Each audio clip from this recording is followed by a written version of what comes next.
What's up, everybody? Oh, nice. You love a good level 69. What's up, everybody? Welcome back. We are here once again and joined by our good friend Connor here for another guest spot for a lovely day of D&D. Yeah, nothing really new coming down the pipes. We're moving into our Christmas celebrations, or our holiday celebrations, I should say. We got all the stuff. We got lights, we got stuff. It's exciting. We're going to be playing some holiday-themed games over the next little bit. I think Ryan and I are doing some Star Wars stuff. I don't know if we're doing that tomorrow. We will discuss on the break, probably. We don't plan ahead here. We improvise the day of because this is D&D. Keeps things fresh, fun. It does. Peter Airline drops to the bum. Exciting. Oh, that's... You shut your fucking you horse shut your mouth. yeah. You That's shut your dirty mouth. Yeah, we're gonna deal with this. Wow. Okay. Wow. You leave Lindros out of it. So. Let's not start the stream with The that infighting. type of vibes. The Okay? infighting. You leave Lindros and his Sorry, concussion my bad. problems out of the stream, please. Fucking go you too, DM. I'll fucking go Hey, with okay. his brother. I'm a fan. I'm a fan. I'm a fan. I'm a fan. I have I'm 5.0 just saying, now. man has a chin made of porcelain. That's it. That's it. I bruise like a banana. Fair enough. Fair enough. Other than that, It's because you need to eat more. nothing new. Peter, I do believe you folks over at Fire Mission Battery be doing some shit. Despite As the for second death. always, I don't have anything right here. Well, I do so, have a unpainted D20 D&D Christmas. ornaments. Love it. Currently out and about. We're just popping them through, taking orders probably till probably December 20th. Yeah, come check us out on the Instagram. Woo. And happy holidays. Yeah. Go check out the Insta. Look at all that cool shit. I'm Fire definitely Mission ordered a Battery. couple ornaments for my little the game. Christmas tree over here, my little holiday display. That'll be real nice. I gotta paint them. That'll be kind of fun because they're nice and big and easy to detail. I like that. They're all set aside already. Appreciate you. boom. I'll probably just pick them up for the Christmas one shot if that's 100%. good for you. Makes it more magical that way. Speaking of Christmas one-shots, we have one coming up on the 30th, it's looking like. Ryan is still currently a maybe. We're hoping that works out. But if not, we will have someone equally, well, not equally as awesome. You can't really reach that, but marginally as awesome. Just Awesome right, in a different way. right beneath We'll to have fill another in warm that spot. body. We'll have at least another warm body here. Just in the start real seat. low, and then It if is- it's anything good, It is that's winter in Canada, so in a pinch, we could probably find a cold one outside in the snow somewhere too. So, just saying. We could weekend at Bernie's someone for the stream. I'm just. Could we crack Just open a cold one with the boys? Yeah, always. You can always crack open a cold. Wait, what? Group Crack open a necrophilia. cold. Oh no, you person lost in me. the- what? You lost me there. You lost me. So, on that note, Cracking open a cold one with the boys. on that note, we need to get into a little recap. Last week, we were joined by Connor here, playing Satyr, our new friend, our new ally, and somewhat attractive individual in the party. Seemed to garner a lot of attention from the crew. Joined their unit, which consisted of 10 footmen and 10 archers, under the command of Mantuka, and his 10 second in foot command, men. of course. 10 foot men. Yes, exactly. Just one of them. And his good friend Steele, who decided to remain a faithful squire and second in command to Mantuka without wasting any time, and to avoid a storm that blew in, thanks to the chat, you guys decided to trek through the depths of the caverns and Underdark below the Incendus mountain range and the Ember Steppe. Not going to its deepest point by any means, but definitely delving deeper into the earth than any of you had done so far. You had a fairly uneventful day of travel. You guys all taking your turns, guiding your way, mostly following the lead of young Gregory, who took the helm on that, until you eventually, after a couple days' travel, found your way into a massive chamber cave-like room. Weather check. You're free to do a weather check. I can't promise you it's going to have much of effect down here in the Underdark, but it's a 16. It's a Probably very. will. You know what? The Underdark does have weather climates of its own. It is a 16. It is a humid day down here in the Underdark. It's kind of muggy, but not unbearably so. So the weather is, if you could say weather, is fairly pleasant, just a little damp and misty. You guys arrived in this massive chamber, kind of a large cavernous structure that had a pool of mist kind of drifting at the bottom of it, obscuring your vision as you made your way in. The group, somewhat haphazardly, just kind of made their way into the chamber without much foresight or preparation, expecting things to be all clear. However, not so much, as you guys, and thanks to a very awesome random encounter table, encountered a massive worm-like creature, some kind of strange offshoot of mind flayer, some kind of tadpole that had grown to this monstrous gargantuan side. Neolithid, your guys' first encounter with such a creature. You guys did all right and managed to not lose any of your troop, who actually held their own for their first time in combat together surprisingly well under the command of Mantuka. Your new companion, Satyr, was very close, not even very close, was swallowed whole by this creature, but through some creative use of magic, managed to make their way back into the mouth of this beast and then made a heroic leap for safety. However, before the campaign came, or before the session came to a close, the creature, in its last desperate attempt to fight back against the odds that were growing ever so quickly against it, cast a feeble mind spell on Mantuka, which took hold. And as the creature was felled by his very halberd, Mantuka turned to look at you guys, and you saw the look of an absolutely dumbstruck bovine creature staring you in the face, just mouth agape, eyes barely focusing, unable to form a coherent sentence. It's basically just saying gibberish to you all. And that is where we will pick up for today.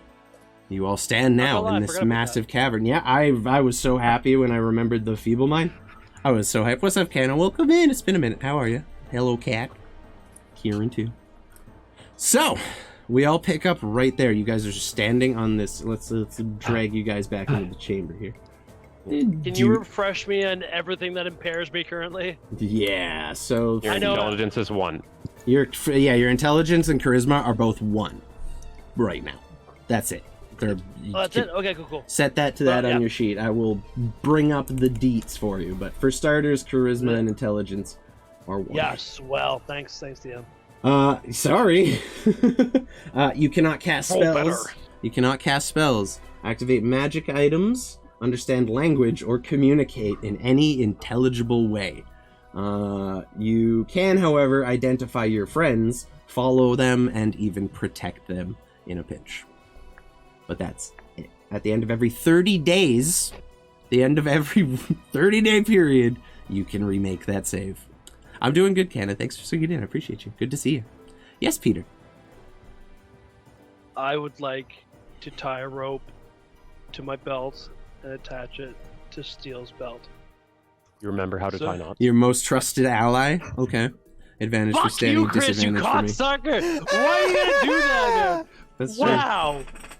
Well, Wow. it's a valid question. Yeah, so you all... It's No, that's hard. fair. That's completely fair. You know what? You are This is how it goes. I walk up to him, I drool on his shoulder, I get confused, and I turn around.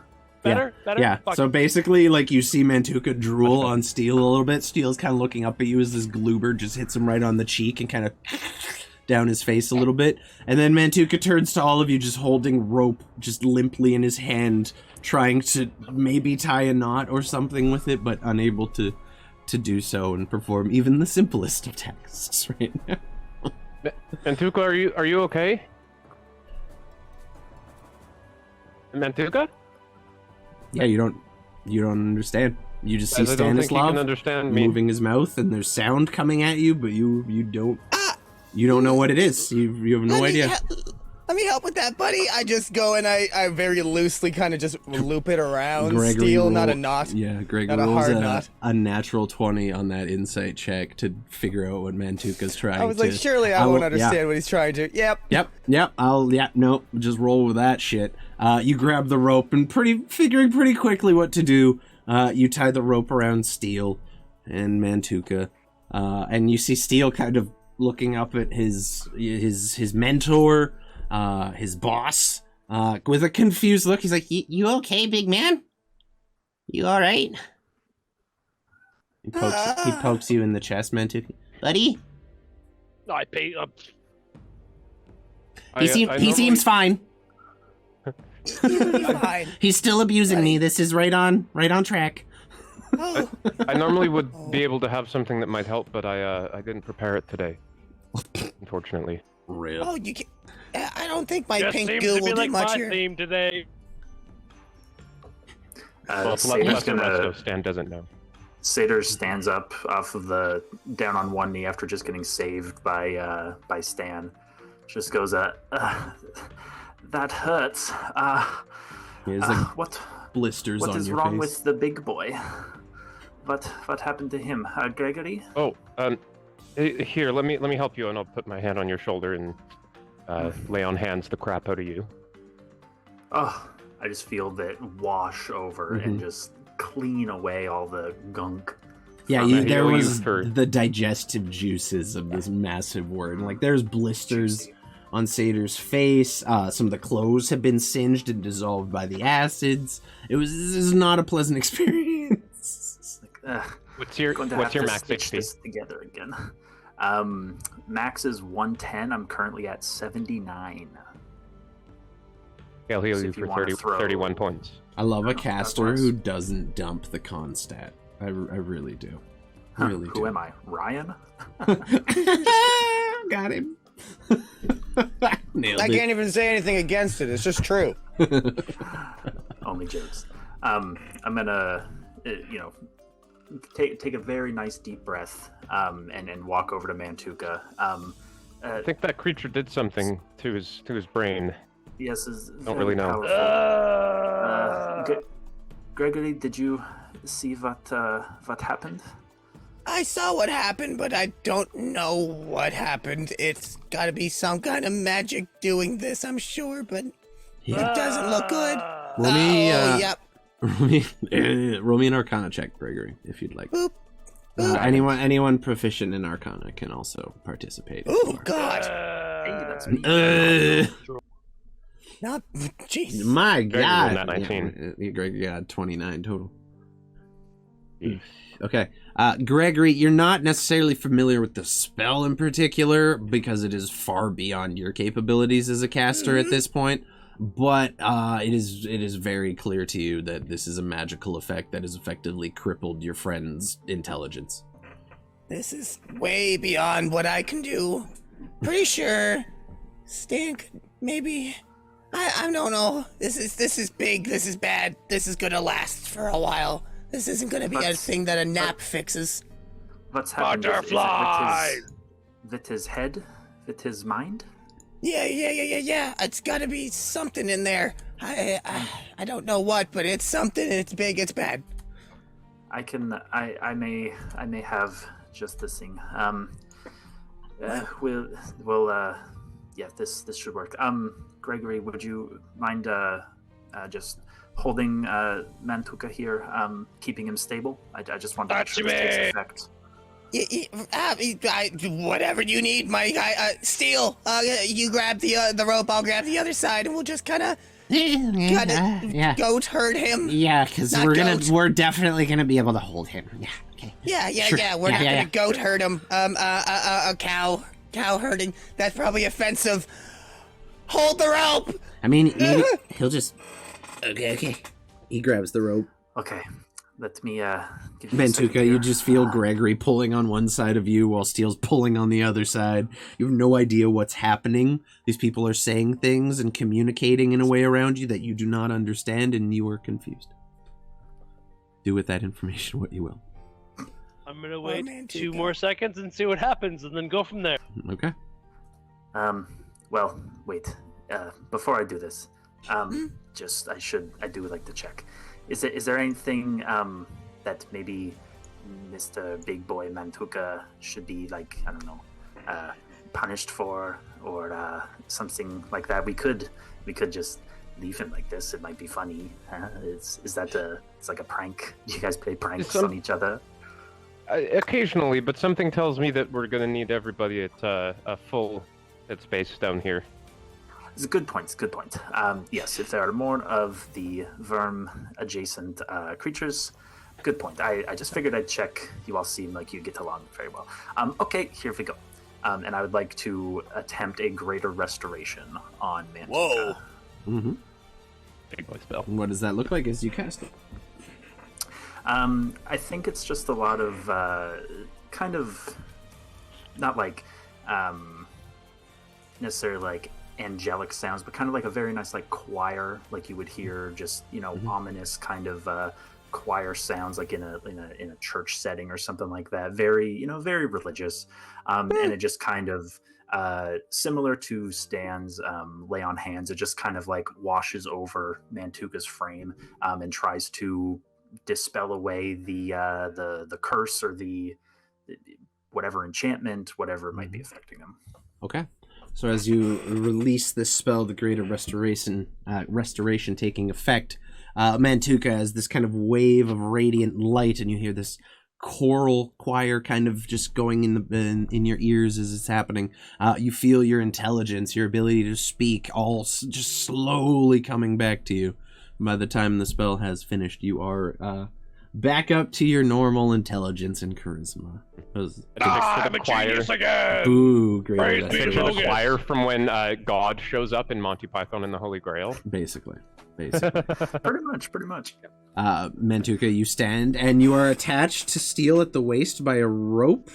How you feeling, big guy? Then I'm gonna pull the rope immediately towards myself and Yeah. get him into a headlock and say, "Surprise!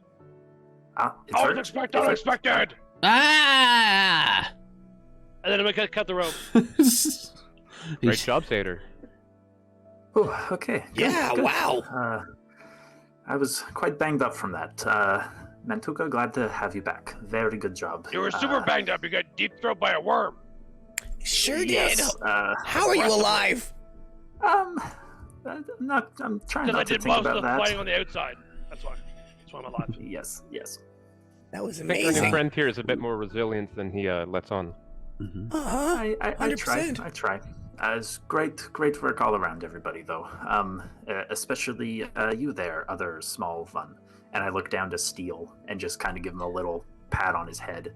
Yeah, you were watching Just him as a just bit of stab recognition. this worm from between the legs of the shield wall, basically. Avarian has redeemed inspirational quote. Who would you like to give your D6 inspiration to, Avarian? He says, Gets the D. if first you don't succeed, ... dynamite. So, I think that relates very well. Dynamite! Relates very well to something Peter was talking about before the stream. If you'd like to fill in the community on what day it is, the GM. Oh, thank you. It is St. Barbara's Day, the patron saint of the artillery. And yeah, that's the day that we in the Canadian Forces get to play sports and go to mess dinners if we roped into that stuff. And have a fucking great day celebrating that. Okay. And I chose here. Hi, It's it's perfect. winning. If you first don't succeed, dynamite. I love it. So I get an inspiration from that. Thank you, Avarian. And I'm going to have Peter go ahead and roll me a let's just say roll me a straight D20. Let's just say a straight D20 for you, the world. Got it. And then some. I'd rather And roll a Dad. sexually ambiguous D20. How's the Thank you very middle of the road 11 for you, DM? Middle of the road's 11 is okay. So kind of looking around as you're reacclimating yourself to this space after having your intelligence slowly sapped away and then returned to you in the span of probably a minute or so, you're kind of just taking in the surroundings. You see your men all unscathed, all standing there victorious upon the field of battle. And as you kind of take in the sights, you do see a couple of corpses that looks like they might have wandered through here and not done as successfully against this creature as you had. And you see under the kind of tucked in the jacket of one of these individuals a long, kind of thin tube-like thing with a little bit of almost like a wicker fuse coming out. Something you'd see on a candle almost. Definitely not a candle. Outstanding. I would like for to your- go check out that. It's almost like the patron Body. saint of artillerists was watching you today. Yeah, you kind of open it up and you find this like cylindrical tube-like object. Looks like it's wrapped quite tightly and has some kind of, it's about that long. You're not sure what it is, what it would even be called. Probably something Mr. Maker would be familiar with, but you find Outstanding. this, yeah. What's up, Tark? How's it going? See Mr. Maker, right? Isn't he beautiful? Now that that's taken And- care of and everybody's all right, I think we should probably get moving. Yeah, I don't want to be here anymore. Fall in! Yeah, good idea. I will be right behind you. There you go, Peter. You got your dynamite. Congratulations. Yeah. It's Happy your pow pow. happy pow pow day. I'll give you that. Things go boom today. Did you get to blow some shit up at least? Was that part of the whole patron saint of the artillery day? Like, did you get to actually blow something up? The officers blow these like mini guns. It's part of Love their it. little mini ceremonies, but nothing locally. Oh, big Sag. Big Sag. Either way, still pretty cool. Enjoy your TNT, my friend. It's my gift to you.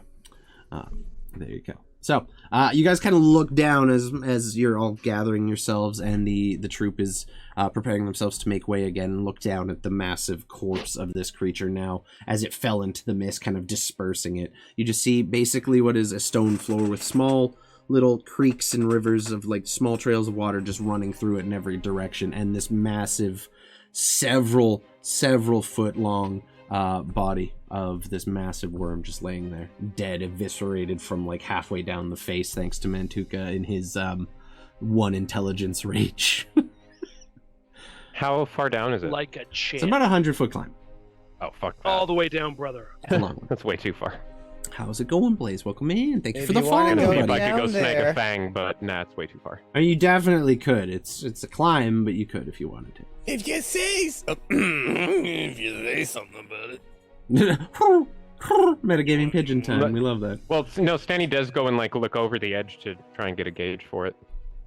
And he's like, I think that's maybe a bit too far to safely climb down and back. I'm like a new man. I'll just tie a rope to you and throw you down. Or if do you want to maybe do a little fly? A little fall. A little fluffle? A little fofo. Plummet. Wonderful. So Gregory just sits on the edge of the cliff there, facing the worm, and he's going to take out the toy box and look desperately around, searching. There it is, and he's gonna pull out a little tiny bird, and then the little bird unfurls its wings, but the wings are big ass giant purple arms, and he's gonna hop off of his hands, go over to Stan. And somehow this tiny bird picks up Stan and throws him over the cliff. And he would like to cast fly on my buddy Stan. Yeah, so you see nothing about flying. You see this weird bird that's like strangely Jack with purple arms come out and just pick you up effortlessly, Stanny, and just yeet you into the abyss. But as he lets go, you realize Seen that this before. you are not falling. You are in fact flying. Yeah, you have. You're, lucky for you, you're familiar with the process here. Otherwise, there may have been some rolls there. But Never had it happen to myself though. So yeah, real how do you quick, feel? roll me a dexterity saving throw just to see how well you acclimate to being able to fly for the first time in your life. Nice change of pace. These loud cast sounds. counterspell. Now is the time. This would have been the perfect hit. Counterspell. Ah! Dead. It's not great. So as you take off flying, you're kind of like spinning in the air, trying to catch yourself. You start trying to like swim through the air as if that's going to help. And it takes you probably a good 30, 40 seconds before you can stop still and like ready yourself. Roll me a con save, please. Tighten your butt! I know, yeah. Natural Nat 20, 20. okay. That's how I bounce myself so too. It's all as you're just spinning quickly through the air trying to right yourself, you start to feel queasy, but with the nat 20, manage to keep down the contents of your stomach as you are slowly coming to a stop and drifting to just like a cease, kind of just above the canyon. What are you doing? There you go. Okay, so I'm gonna cast Detect Magic. Mm-hmm. Ooh, good idea. And then before I get down to the worm and my bobber, I'm going to just kind of cruise through the cave. See if I can ping anything with Detect Magic. Ooh, yeah. Any other unfortunate souls fell or something like that. Yeah, looking through the cave, you find a number of remnants of bodies, not really so much pieces, more bits of armor that were not digested. Nothing stands out as particularly magical down here. Except for the creature itself, even just radiating off of its corpse, there is like a psychic energy, some kind of psychic magic coming off of it, like a psionic kind of pulse that just radiates from this creature's brain. It is slowly getting weaker as it does so, but you gather a lot of the magic that it was performing on Mantuka and stuff was to do with that, but you slowly feel it start to dissipate as the creature just finally comes to a final rest. Do I remember if it... Actually, no, I'm just going to go down to it now. Mm-hmm. Yeah, and maybe see if I can there's anything useful to harvest off of it, like the fangs or. I did have scales? four long tentacles that were coming out of its mouth. It does not have scales. It is just like basically a long, almost earthworm texture, but a little firmer. It has like a natural Make it armor more to round. it. It does have kind of a chitinous natural armor to it at this point. It's kind of got a very thick skin, but nothing that stands out. It does have teeth and fangs that are harvestable if you're interested. Other than that, you know, based on looking at the clothes that Satyr was wearing and the wounds he suffered, that the contents of this individual's stomach are highly acidic. But Yeah, I don't think I'm gonna be able to get down in there. Do with that information what you will. Yeah, I'm just gonna try and harvest the fangs and the teeth, but mostly the fangs. Roll me a survival check. Okay. Yeah, so basically it had, like, where the tentacles come out of its mouth, it has these 4 kind of flaps that split and, like, close for it to open and close its mouth, and it's lined with these razor sharp little teeth, and at the point, there you go. That's what you're looking at. I don't have any spells. That thing was so fucking cool. You guys rolled, I like, have it saved as ew. Ew! Looks 14. almost like a lamprey. It was I'm gonna be cool honest till with they you. met Mantuka. I mean, he fucked Mantuka. Okay, so a 14 total. It's a little difficult, and they're in pretty deep, but you do manage to just pry out a couple fangs. There's nothing overly special about them, but they're, like, the longest one you get is about yay long, or so. Pretty big. Do I gather that it still has like a dose of poison in the tooth itself? Obviously, I wouldn't have been able to get the poison sac with it. 1 second. I'm just seeing what exactly its teeth did.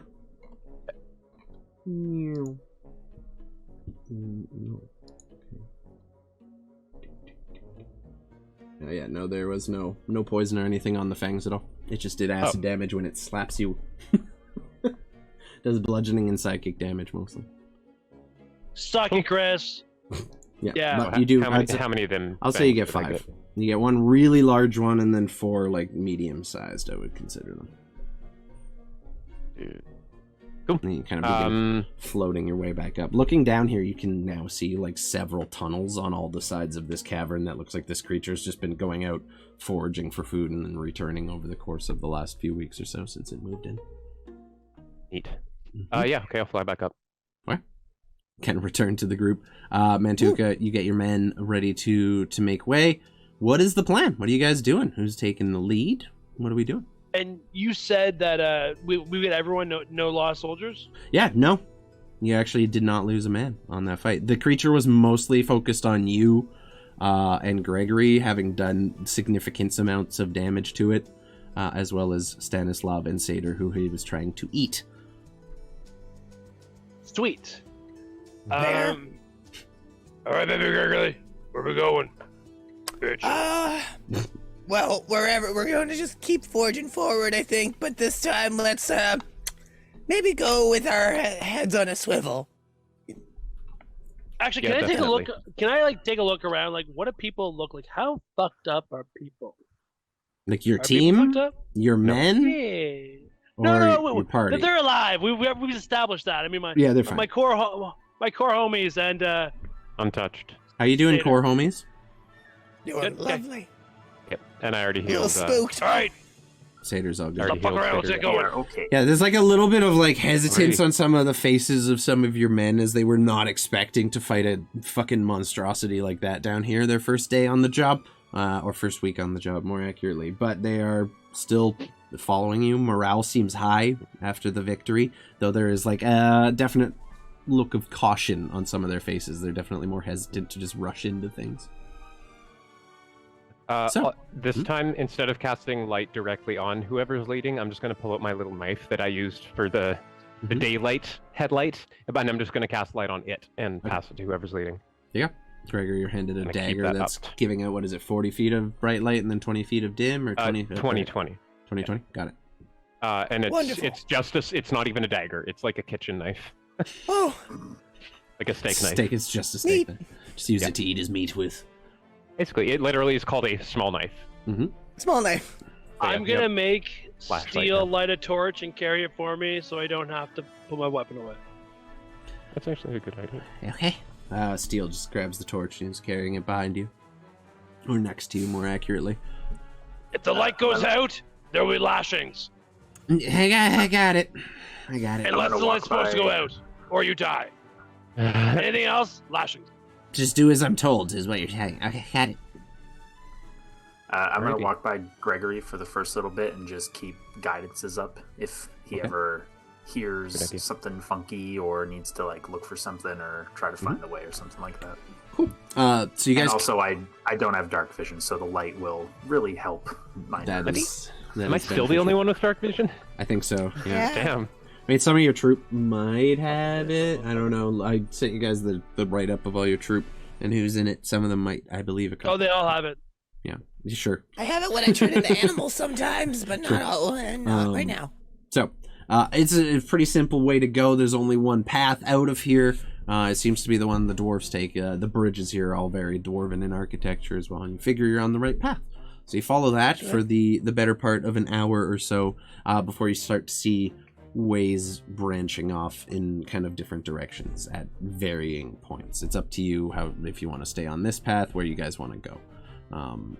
I'd say if you want to, you can roll me a survival check to get some more information on where you might want to head. But Boop, boop. And is that open to anyone or just into the depths? It's open to anyone. Gregory is leading, so you can offer him assistance if you'd prefer. But 25 assistance. So let's see. Hup. I'll give you 8 if like.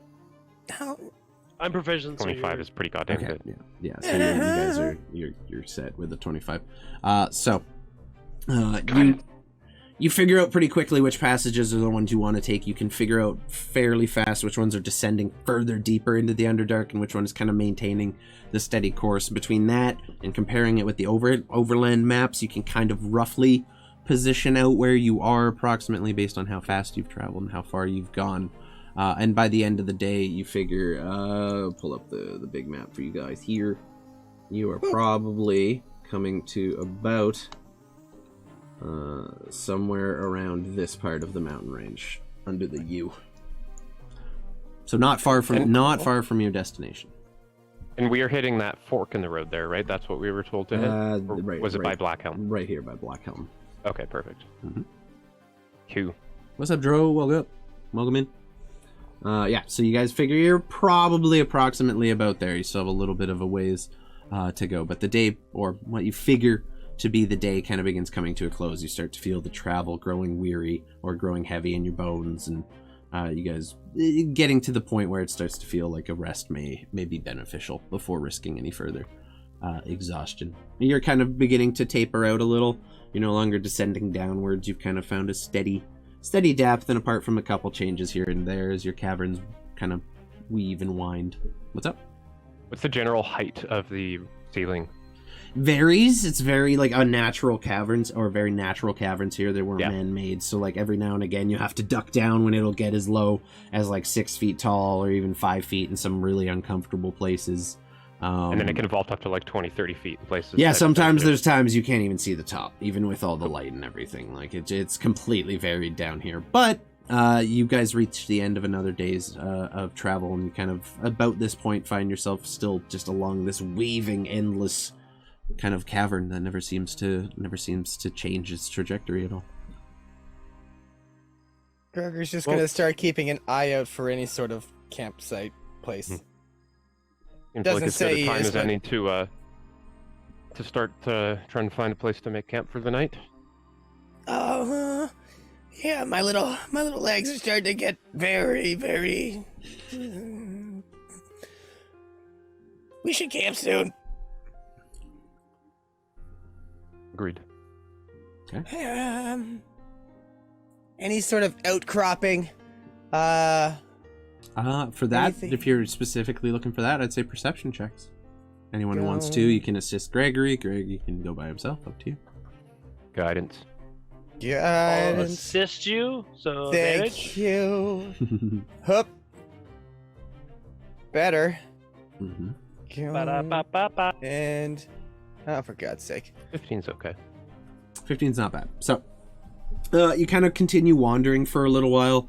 Nothing really stands out as like a cavern or safe. It's all just branching paths that all lead in opposite directions until you come to another kind of wide open room with a bit of a crevasse heading down to your left, but you're low enough at this point you can see the bottom. It's only about 30-40 feet below you, so it's just on the edge of your light. And then looking across that canyon, about 20 feet across along the wall, there's a kind of a honeycomb of strange caverns that looks like they've just eroded over time. There's some natural kind of creeks running out of them, creating these very small little waterfalls that are barely running at the moment. And there's just a light mist hanging in the air from where the water's just hitting in the ground below. Gather one of those caves could probably be fairly beneficial if you could find a safe way over to it, or just climb up and down. Your choice. Okay. That looks a lot more manageable. I can probably climb down and then climb over. You can throw me a rope or something. Okay. Yeah. Let's do that. I could definitely make some of us do I asked the bird again, but let's do this. I don't think we need that. I am gonna up. Yep. Open up the box, and a tiny little frog is gonna pop right out of the thing. This little guy. Oh. It's just gonna open up his mouth, and a giant marble inside with a cat's face is just gonna plop out and go right in front of Stan. And I'm gonna cast Cat's Grace on Stan. Hey. Okay. So advantage on dexterity checks, I believe. And does not take fall damage from 20 feet or less. So you could effectively jump down without taking any fall damage whatsoever. Well, not from this side, because you said it's 30, 40 feet. It's about 30, 40 feet this side. The cave is kind of further down, so you could probably jump down from that safely. A little What's the frog distance just kind between of us and the cave? 20. It is about 20 feet across, rough eyeballing it. Okay. Give or I'm take a going bit. to... I'm just going to back up and yeet, jump over. Oh my god! You have a 20-foot horizontal leap. I do, actually. My strength is 20. Okay. Go ahead. I'll roll Yeah, for it if you you're want me rolling, to. 100%. Yeah. Very happy to. Yeah, from basically a thin path to no running start. Go ahead. Athletics check, please. If I can get a 5-foot or 10-foot start. Do athletics check. Yeah, 23. Okay, that is more than enough. The distance is fine. It's the technicalities of the jump that make it hard. Yeah, it's the 10-foot run up. That's insane. This fucking 20-foot leap as long as you can run 10 feet. Okay, sure. Yep. Yeah, so you watch as Stanny, with not much space, just barely manages to get a run up, just takes off and leaps across this canyon over into the other side. Roll me a dexterity saving throw as you come to a landing. With advantage because Cat's Grace, right? I think? Dexterity? Is it all dex Cat's rolls? Grace is or... all is it It'd be all dex rolls, yeah. It is, yeah, so saving throws too. Okay, 18. That's good. That's good. So as you land, your foot kind of slips just barely off the edge of the thing. You have to kind of grab yourself and right yourself back into the cavern. I kind of roll purposefully into the cavern. Make your way. You find yourself standing in what looks like it's just a sandstone cavern that has eroded from this creek that's just running through at any given time. Looking on the walls and just the general area and the size of the boulders that have been moved down here and kind of placed through this cavern, and roll me a nature or survival check, your choice. This is an important detail. We'll do survival. Sure. I'm gonna guidance myself. Sure. Oh shit. Okay, so 19. You've lived in the 23. you've lived in the desert for long enough. You've lived in the Embersteppe and the Incendus Mountains. You know that come rainy season, this place can get exceptionally flooded. Like these caves would have water rushing through them that would absolutely decimate you. And looking at the boulders that have been shifted around and clearly moved through this space, the amount of water and force it would take to do that would be catastrophic for your party. Lucky for you, doesn't appear to be the rainy season, apart from a couple of natural hurricanes that might have blown in off the ocean, but Yeah, as far as you can tell, these caves were made by massive amounts of water moving very quickly through sandstone. Cool. Seems dry enough. There's just like about a foot and a half, just slow moving creek, just kind of weaving its way through the center and then falling off the edge into the cavern below. Beauty. Toss me one end of a rope. Gotcha. Tater, how much got do a you rope? weigh? I don't want to take chances. I have my own phase of getting down. You all go ahead. I am, how you say, not strong. Gotcha. Okay, sure. I just fucking asked you your weight, dude. I didn't want your fucking life story. I'm Why are you gonna assume what I want to do? well, I imagine Idea you want shaming. to pick me up with your strong arms, but it's okay. I mean, if you want to know, about 135 pounds. Roger. I'll Okay. use that for later. Super creepy encounter. Bye. Wonderful. Did anybody toss What me the a hell rope? just happened? Did anyone toss you a rope? I don't know. It's I don't have one, but I will if someone gives me one. I'll second toss a thought, rope some over to kind of rope. Stanny. okay. Yeah. So you got a 50-foot length Okay. rope. Toss it over. Yeah. So yeah, he has the other end. I'll take one end. Is there a boulder large enough that it won't move if any one person is hanging off the rope at any time? Roll me a perception check.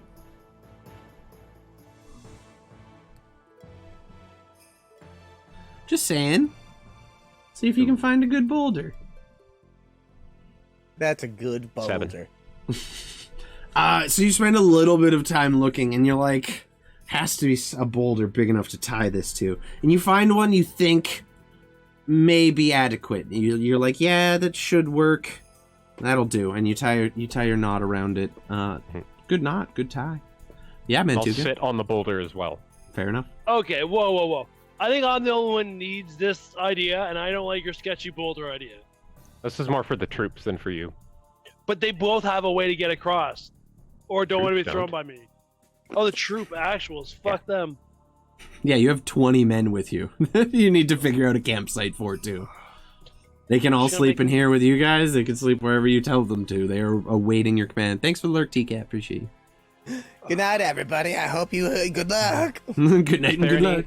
When I looked, was there any other cave lower down on the wall? Because I'm kind of up the wall a little bit, right? I mean, there's a few kind of speckled along this cliffside here, but you're definitely in the largest of them. But if you split up your men, you could probably fit them in some of the other caverns separately and stuff. It's up to you guys. How you guys choose to sleep is your deal. You do get a rope affixed to a boulder, and you sit down on the boulder. So there's now a 50-foot length of rope running into the cave that appears to be affixed to something, and the other end is just in Mantuka's hands. How high is this platform or area I'm currently at with these 20 troops and these two Yeah, drones? about 30-foot drop down into the it's not even so much canyon anymore, just a cavern. It's about a 20 or 30-foot drop. No, but like the space that we're currently occupying is like It's a little like- plateau looking. Yeah, it's like you're basically on a 5 to 10-foot wide path that's running along one cliffside, looking across the canyon to the other cliffside.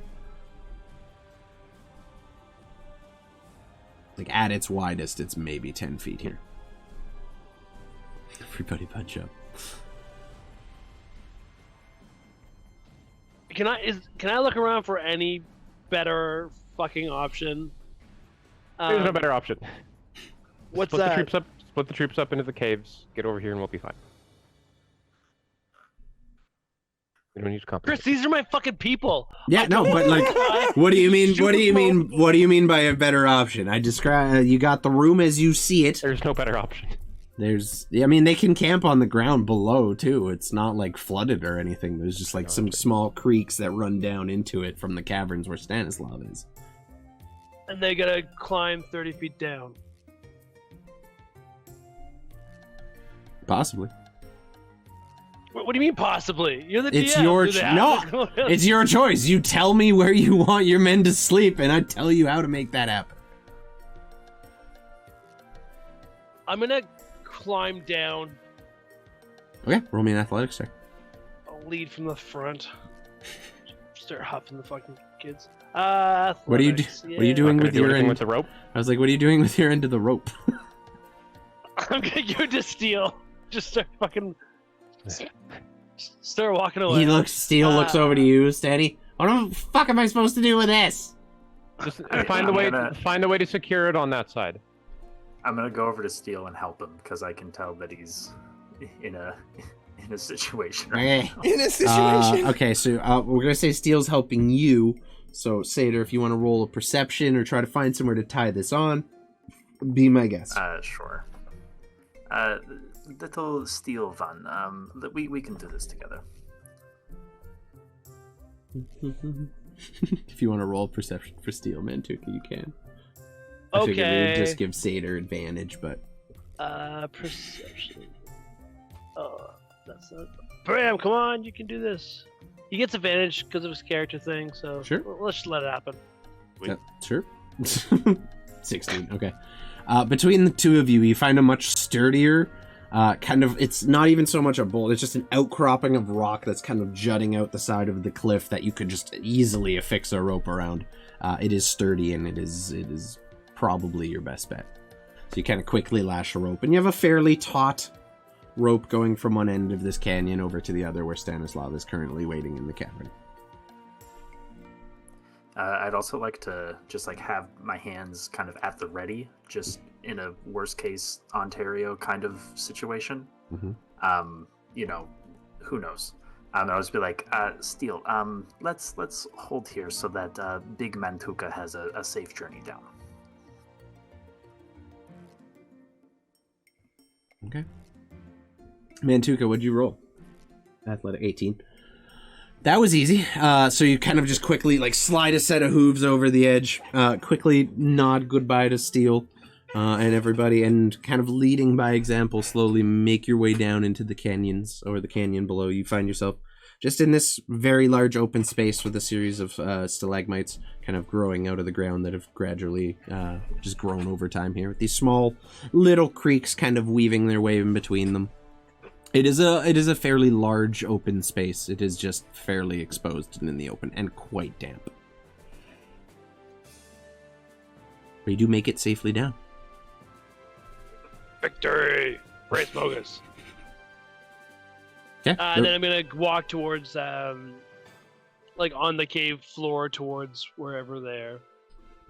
I'll just, as he gets down, I'll just yell across. Whoever feels comfortable climbing across the rope, come on. If not, follow Mantuka. Okay. I start climbing across the rope. Cool. Roll me an acrobatics or athletics check. Acrobatics. Acrobatics. Oh dear. Acrobatics. You fall. I'm so happy. Mantuka gets advantage from Kayla. Thank you. Thanks for swinging in. I hope the cleaning's going Should have good. turned into a monkey. Thank you! Should have turned into a monkey. That would have helped with the climbing. Big 8 goes well. Anyway, you got your advantage from Kayla. There you go. Some favoritism being shown here. I see. Everyone loves Mantuka. So you find yourself at the bottom. I'd watch that show. Some of your men begin making their way down. I'll say just roll me a straight D20 athletics check for your unit. For anyone who's making their way over there. Gregory rolled a 4. So as you notice some of your men start climbing down, you see Gregory kind of sling one foot over the rope, hanging upside down, starting to try to make his way across. And as he does so, he gets to about the middle and his legs just start to slip as his little musculature is just not enough to hold up his form. And he starts to slip. frame is And getting as he does, no, he rolled a 6. No, he rolled a 4. That's even worse. He just slips and his hands fall, and Gregory just begins falling. It's about 30 feet because of the dip in the rope, but you are now just free falling as you slip and lose your grip on the rope, trying to make your way across. Mantuka, you're just watching. Mantuka! I feel like I've been here before. How far away is he?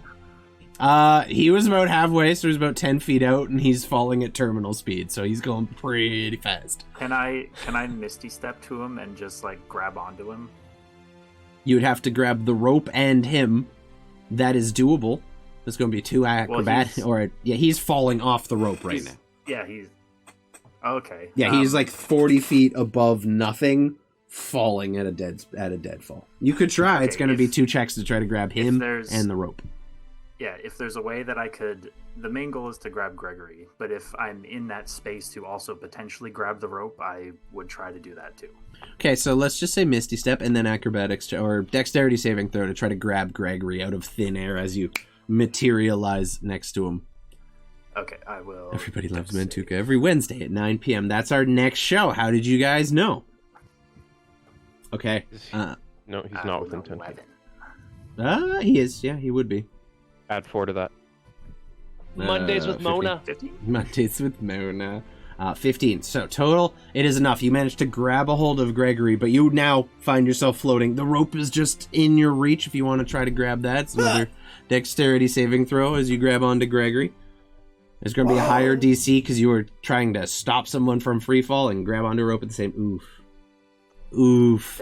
So as you grab Gregory, you just reach out to grab the rope and realize you've just gone a little too far, and your hand passes just a couple inches beneath it. And now both you and Gregory are free falling. I have Gregory like in my other hand though. You do. Mantuka, real quick, while that is happening, do you have a reaction as well? Reaction, rage, and try to run beneath them and dampen the fall. Are you raging because they were stupid for trying to cross the rope? Are you upset about it? No, I'm raging because if they cause me bludgeoning damage, I'll take half of it. Smart. You're raging strength checks. You're raging preemptively. I like that, and it makes smart, sense actually. to me. Big brain Tuka. So Baby! you quickly just take off, start raging as the two of them are falling. As you're running and making your way over, you see Satyr teleport and poof, appear in a cloud of mist, grab Gregory, and then make a desperate grab for the rope, and unable to do so. Stanley, you also are reacting to all this as it is unfolding. Are you doing anything? Is there any chance I can try and swing out and grab the arm that just missed the rope? They're a little too far for that, unfortunately. Fuck all I can do. Yeah, pretty it's much. like a 20, 25 foot thing, and they were right in the center when Gregory fell, so he's just like a good 5-10 feet out of your reach, unfortunately. Can I push the boulder forwards to drop the rope? Yeah. That's actually not... Okay. Yeah, you could. Yeah, go ahead. Give him another chance at grabbing Make me it. an athletics check at advantage, because it's not a very heavy boulder. Good thing I was sitting on it. Yeah, it's like legit. Okay, so even as you pick it up, you realize, like, oh, I fucked up. This boulder was not nearly heavy enough to hold the weight of even Gregory. And, like, if Gregory had, you would have started to fall anyway. But you pick it up and quickly rush it forward while holding it like a strong man against your chest. The rope Brace kind of... myself for... Satyr, as you're coming back around to your next reaction, you see the rope just descend towards you, and Stanislav just sprinting towards the edge with a boulder in his arms, desperately trying to drop the rope for you guys. What are you doing? I just kind of like very shakily yelled down at Gregory. Gregory, bird with arms, quick, quick. Yeah. I take the box by the lid and sort of flip it open, and the bird just flops out and somehow starts flapping its disgusting, weird. veiny arms. And flies. It goes right at me and Satyr, and I'm going to cast it at 2nd, 3rd, 4th level. Is that the right one? I'm so 4th happy. level, yeah. That's to get 2 people. Okay. And so it's going to go ahead and just slap both me and Satyr on the bum. Boop! Okay, so We're just going to kind of fly as you're falling, forward. you hear Satyr, grab the bird with arms, and then as you're falling, the spell is cast and you come to a stop a couple of feet, just barely above the surface of the ground as the spell takes hold just as you guys were about to splat, and you're left hovering just barely a foot from the top of a stalagmite that was just waiting to impale you. My like thin and bony hand is even more thin and bony as it's just like cutting off the circulation to Gregory's hand. You're just fucking white knuckling it. Okay, very good. Okay, we are okay. Are you okay? We're okay. We're okay. Gregory looks shaken and scared, but then he looks up, looking at Satyr, and just, oh, hi. Okay, it's okay. Everyone saw this. This still counts. Doesn't matter if you didn't need it. I was here. Mantuka's just standing, like, literally right underneath. He would have caught you, or would have had a chance to if you guys hadn't magicked your way out of it, but... 100%, buddy. You were there for us. I'll remember that one. That still counts as a favor. Don't worry. All around. Good all around. Let's just maybe. I'm gonna fly up to Stan. Stand buddy. there, idiot. Yeah, I go up too. Touch the ground. Mm-hmm. Dan is like nervously chuckling. So some of your troop, Mantuka, very tentatively climb down the sides of the cliff and make their way down to you. Couple attach pythons into the cliffside and actually lower ropes so they can have a straight climb on the way down. Whereas some of the more nimble members of the party, a lot of the archers and smaller individuals who are a little more dexterous, do make the climb across, and you kind of split the forces between the cavern off the ground and the group that you currently have in the bottom. Pull the boulder back and secure it in place with my own Yeah. body weight. No, and they didn't even physically wait. brace. As you were holding it, they just started climbing. Like a couple Barely elves, noticed the weight, I'm so elves strong jump anyways. on the rope and just skitter their way across, super dexterously and everything. And you guys have found yourself in a needlessly complicated effort. Have found yourself a place to camp for the evening. It's Sure was worth fun. it. It was so good. The ground It was here is so good. great. I love Good. it. Yeah, no. Everything you roll ends badly. It's great. Every time. Enough excitement for one day? What time? I don't know. I'm going to sit down. Excuse me. So, I just kind of Smart. walk off and sit by the wall.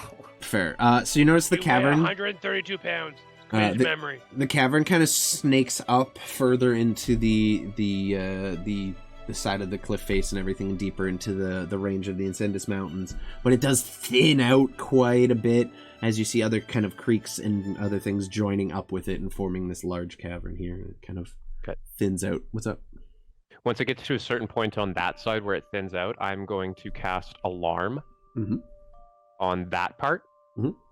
And then I'm Yeah, going to you come can back to easily the entrance cast of it to the cave. cover your entire backside. If anything were to cross into that cave, you would know. Cool. And then I'm also going to do the entrance to the cave as well. I'll have 2 alarms. Can you do that? Or can. It's not concentration, it just lasts 8 hours. I always thought it was only one at Oh. a time. Yeah, it's unless the same I'm thing. mistaken, Spend alarm against it's someone in only intrusion, one at a choose time. Until the spell ends. I don't think you can have double uses of a spell.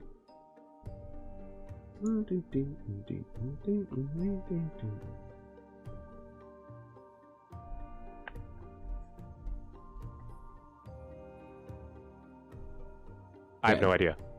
I'm gonna say just one at a time. Okay. Yeah, we'll just do the back then. Makes sense.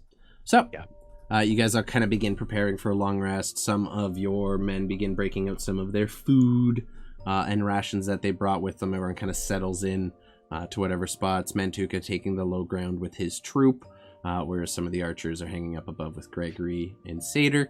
Steel is down with you, Mantuka. He's just sitting there sharpening up your weapons before he does his own, before heading to bed for the night. Who is taking watch? Who wants to handle all that? You do still have your bulldog as well. No, he fell and died. I'll take. Oh, 10 he minutes did. to recast him. Yeah. He did fall and die. I'm sorry. I'm sorry. We got we got 20 troops, guys. We can have like two-man pickets roving at all times. We got this. Like, It's up to That's you. true. Yeah, you tell me how you want to run your camp. Yeah, absolutely. so there'll be 4 people up at all times. Okay. 2-man, 2-person roving pickets, Mhm. and that way everyone can get adequate amounts of sleep. Fire Okay. watch. And then, I'll be first to rise at like say 5 or whatever. Okay. So you set a shift schedule for the watch and let them kind of sub out in the middle of the night so no one's up for the entire duration of it. Roaming, yes, Stanislav. Can I have Boris be up all night as well? Yes, you Roaming. absolutely can. You spend the 10 minutes, and after a while, you see this golden bloodhound appear. Is it bloodhound? Yes. Yeah. This bright, shiny golden No, Mastiff. Mastiff. That's it. Yeah. Just faintly glowing in the right. cavern. Boris the Mastiff. He returns to you, Stanislav, and the first thing he says, looks up to you, and says, "That hurt a lot." Well, you did a good job trying to get him. I disagree, but we had fun. I pull out some meat out of my pack and give it to him. Oh, Boris love.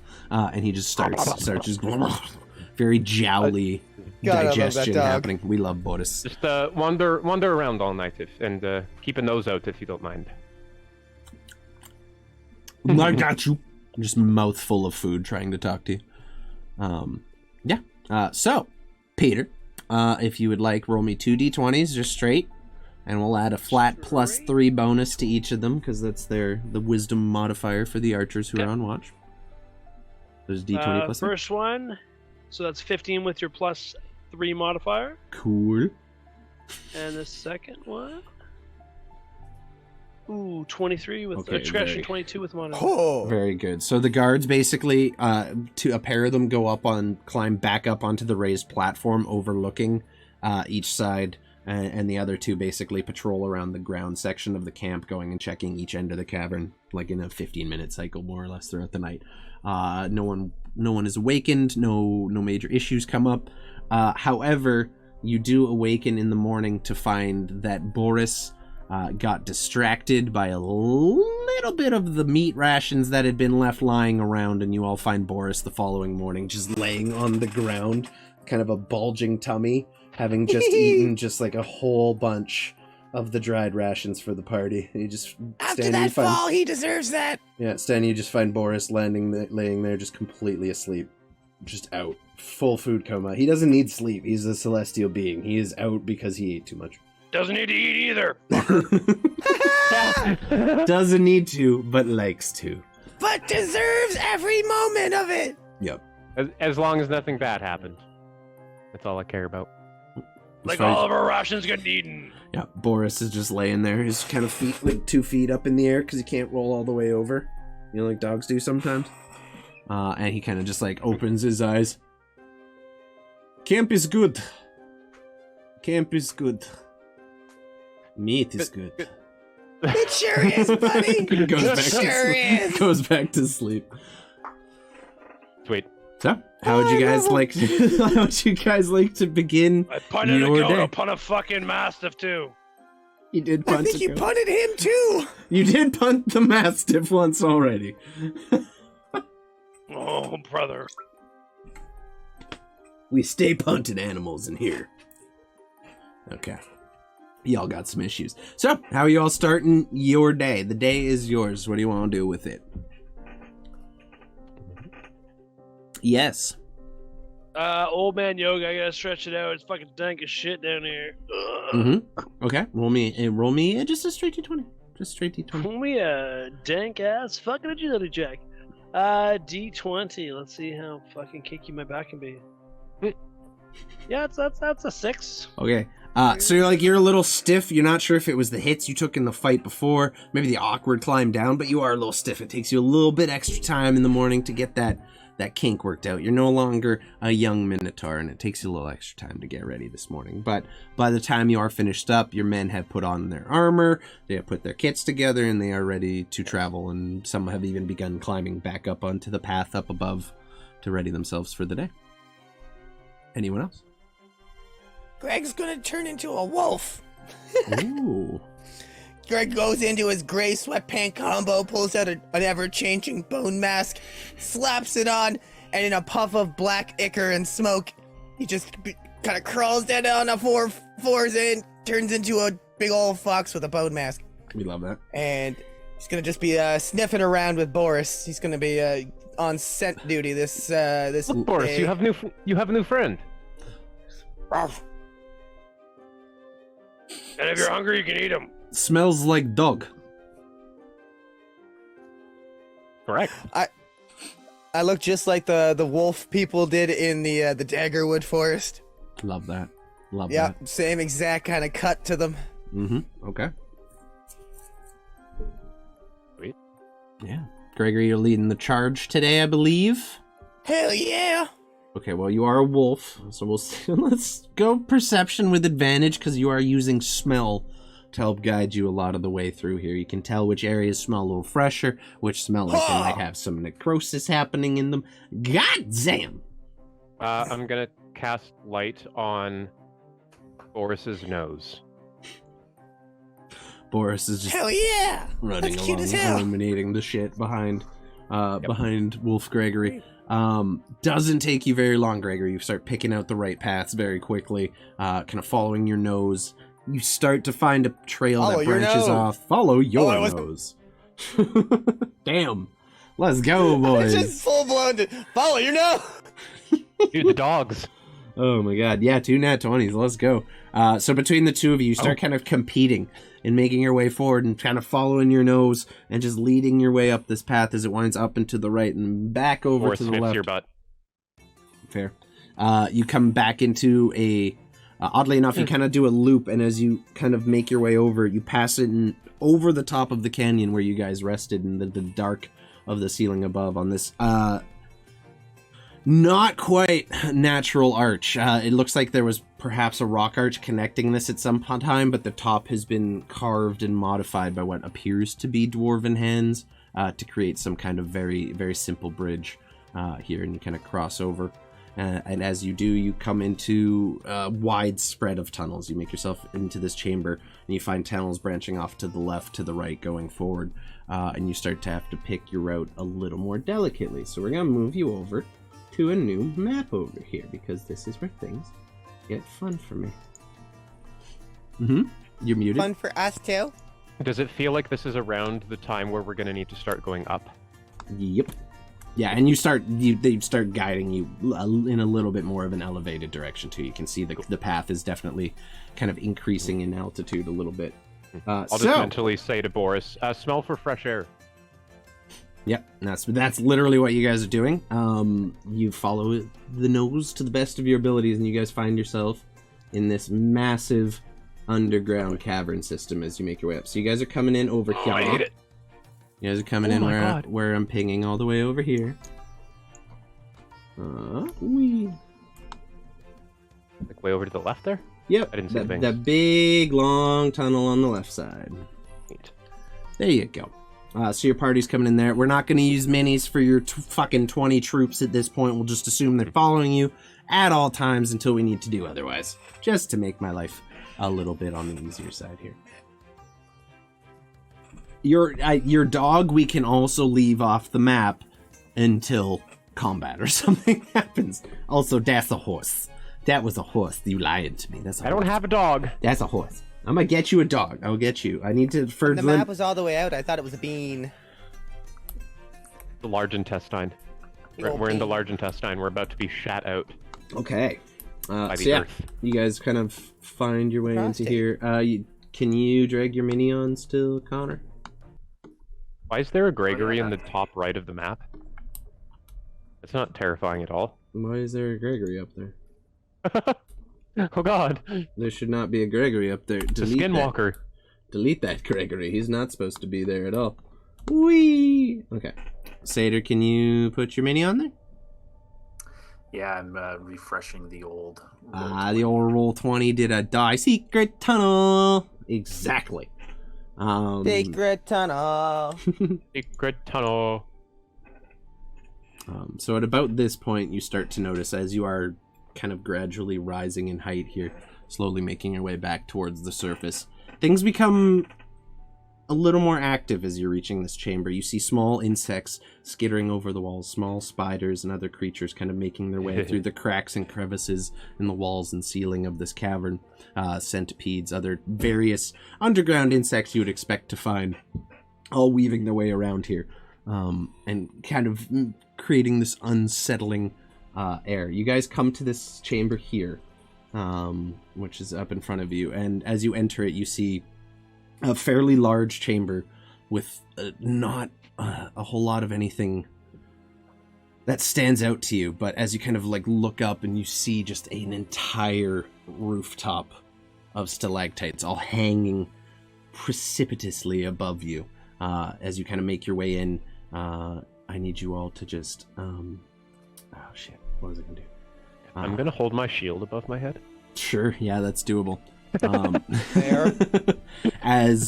So basically what I'm gonna need, you guys aren't really the main issue here, but as you kind of start making your way through this room, you see as Mantuka and Stanny and the bigger members of the party kind of do as they step causing the ground to shake ever so slightly as they do so.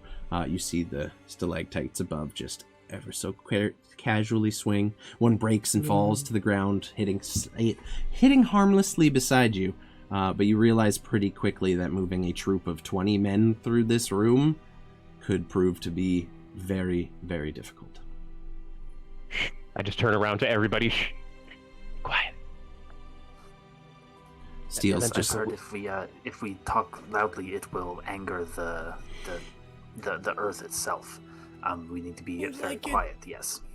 Yeah. Maybe if we go like one or two at a time, and just very, very safely, very methodically, we can get through here. We are good. Great. Yeah. Joe? Why would you go boom boom? Like all at once? Wait a minute. With the Probably a bad idea. Oh, like So all at once? If we get through this room and then hit the wall or with a hammer or something, they might all fall. And then And then we just could never go through. get out again. That's also possible. it could cave in more than just the pointy rocks, I guess. Okay, let's go one or two at a time. As the four of us are in the middle of the room. You guys, like I said, if you're going in small groups, that's doable. It's more just a stop and think how you want to move your troops through it. But if you're going through just a single set of 2 at a time, that's definitely more feasible than marching them all through there. That would have been a bit more of an issue. Oh yeah. So Mantuka, Yep. I will say, since it are your men, roll me a stealth check for your entire unit. They are moving in pairs, so just Okay. it'll be advantage because they're doing so cautiously.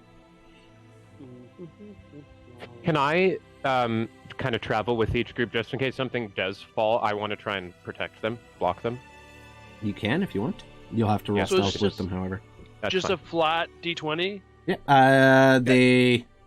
Your foot soldiers have a dex bonus of +1, and your archers have a dex bonus of +3.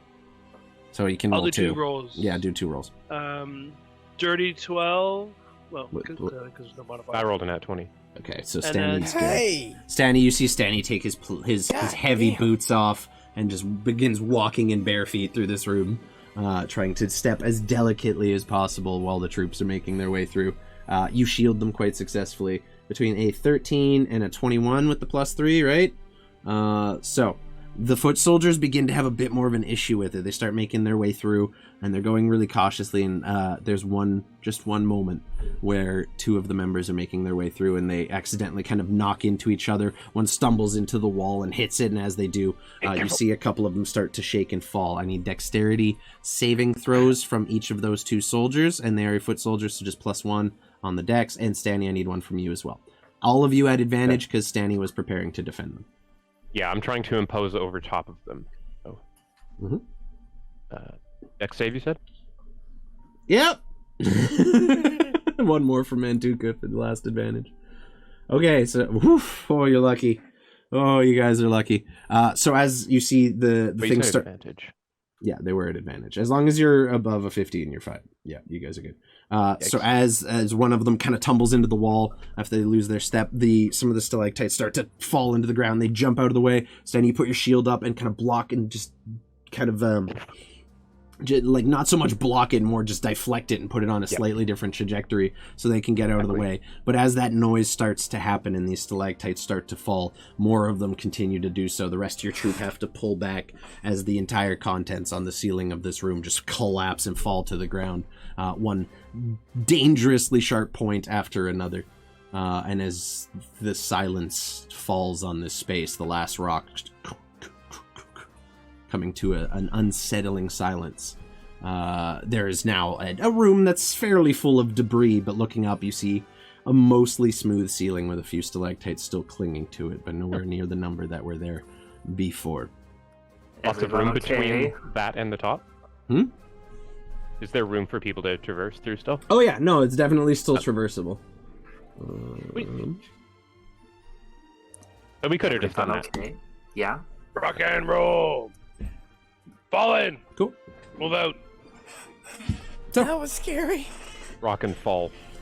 You guys continue until you come to this next chamber, which is a fairly large, circular, almost oval-shaped room with two paths going out. One leaves to the eastern side, and one makes its way somewhat towards the north. There's a small offshoot chamber here with what looks like an old campfire that might have existed here at one point. It looks like someone at some point camped down here. You're not necessarily sure how long. Anyone wants to try to find out, survival check to do so. But this definitely looks like a place someone might have camped. You don't...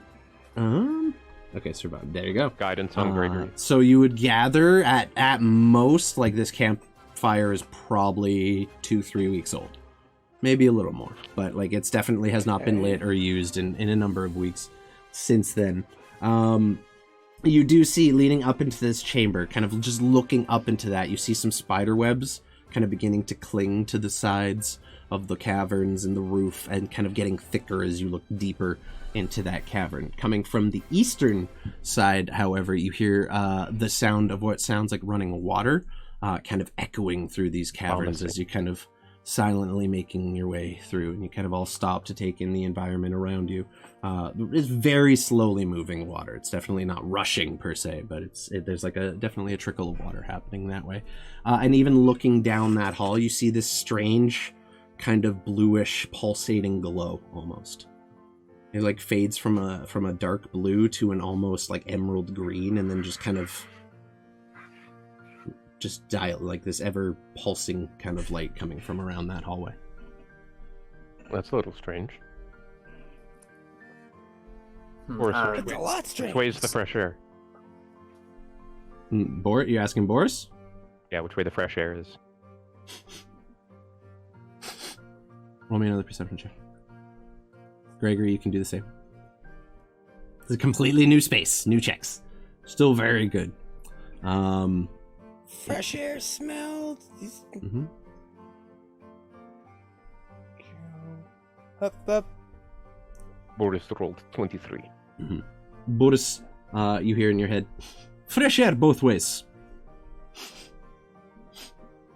Oh. Boris says there's fresh air both ways, so I think we can maybe pick either. The light's kind of weird. Yes, I'm intrigued, but somewhat terrified. I don't know what to think. Stan, before you had mentioned about being able to detect arcane energy or detect magic of sorts, would you be able to get close perchance and see if there's anything waiting us around the corner? Not a bad idea. Sure, I can do that. I will... Yes, Dan, go be a meat shield. take a sec to cast Detect Magic. Bow. By the way, Zader, all of Stan's castings are kind of like little yoga moves. Bodybuilding poses, like... Ugh. Hard yeah. yoga. Yep. You cast... Yeah, sure, and I'll cast Detect Magic and just kind of walk this way slowly. Okay. Nothing pings you as particularly magical. What's the range on it? 30 feet. Yeah, nothing stands out as magical. As you kind of come around that corner, though, you see that pulsating kind of changing blue to green light is coming from a series of bioluminescent fungi that are just growing on the damp walls of this cave. There's trickles of water gradually making their way down the cave side. You see, kind of looking just barely back. Yeah, actually, from where you are there, you wouldn't necessarily be able to see it, but the sound of water moving through this cavernous space is becoming quite a bit louder as you make your way, and you gather these mushrooms are growing in this environment due to its extreme dampness, and they just kind of pulsate between this dark blue and an almost sickly green color. But no magic coming off of them. It's just not that you can tell. Nature. Neato. Definitely. Yeah, I'll come back and say it looks like the coast is pretty clear this way. They're just mushrooms that are glowing. Bow. I know a great stew recipe. Save that for later. Okay. Vel, also, DM, you said there's a presence of spider webs. Do they get increasingly frequent? Yeah, so like walk in this space. If you look where I'm pinging right now, the big red circle that's going, that cavern up, about halfway up, if you just peek into it, you start to see small amounts of spider webs kind of clinging to it. And it's hard to make around that right turn there where it kind of hooks. but it definitely seems like the cobwebs get thicker the further into that tunnel you look. Depending on how far you want to walk in, that's up to you, but there's definitely an Okay, element I of know of from me, spiderwebs there. dog. I see that, and I'm going to use my staff that I've been carrying with me Mhm. and just activate a charge on it to mage armor myself. Mhm.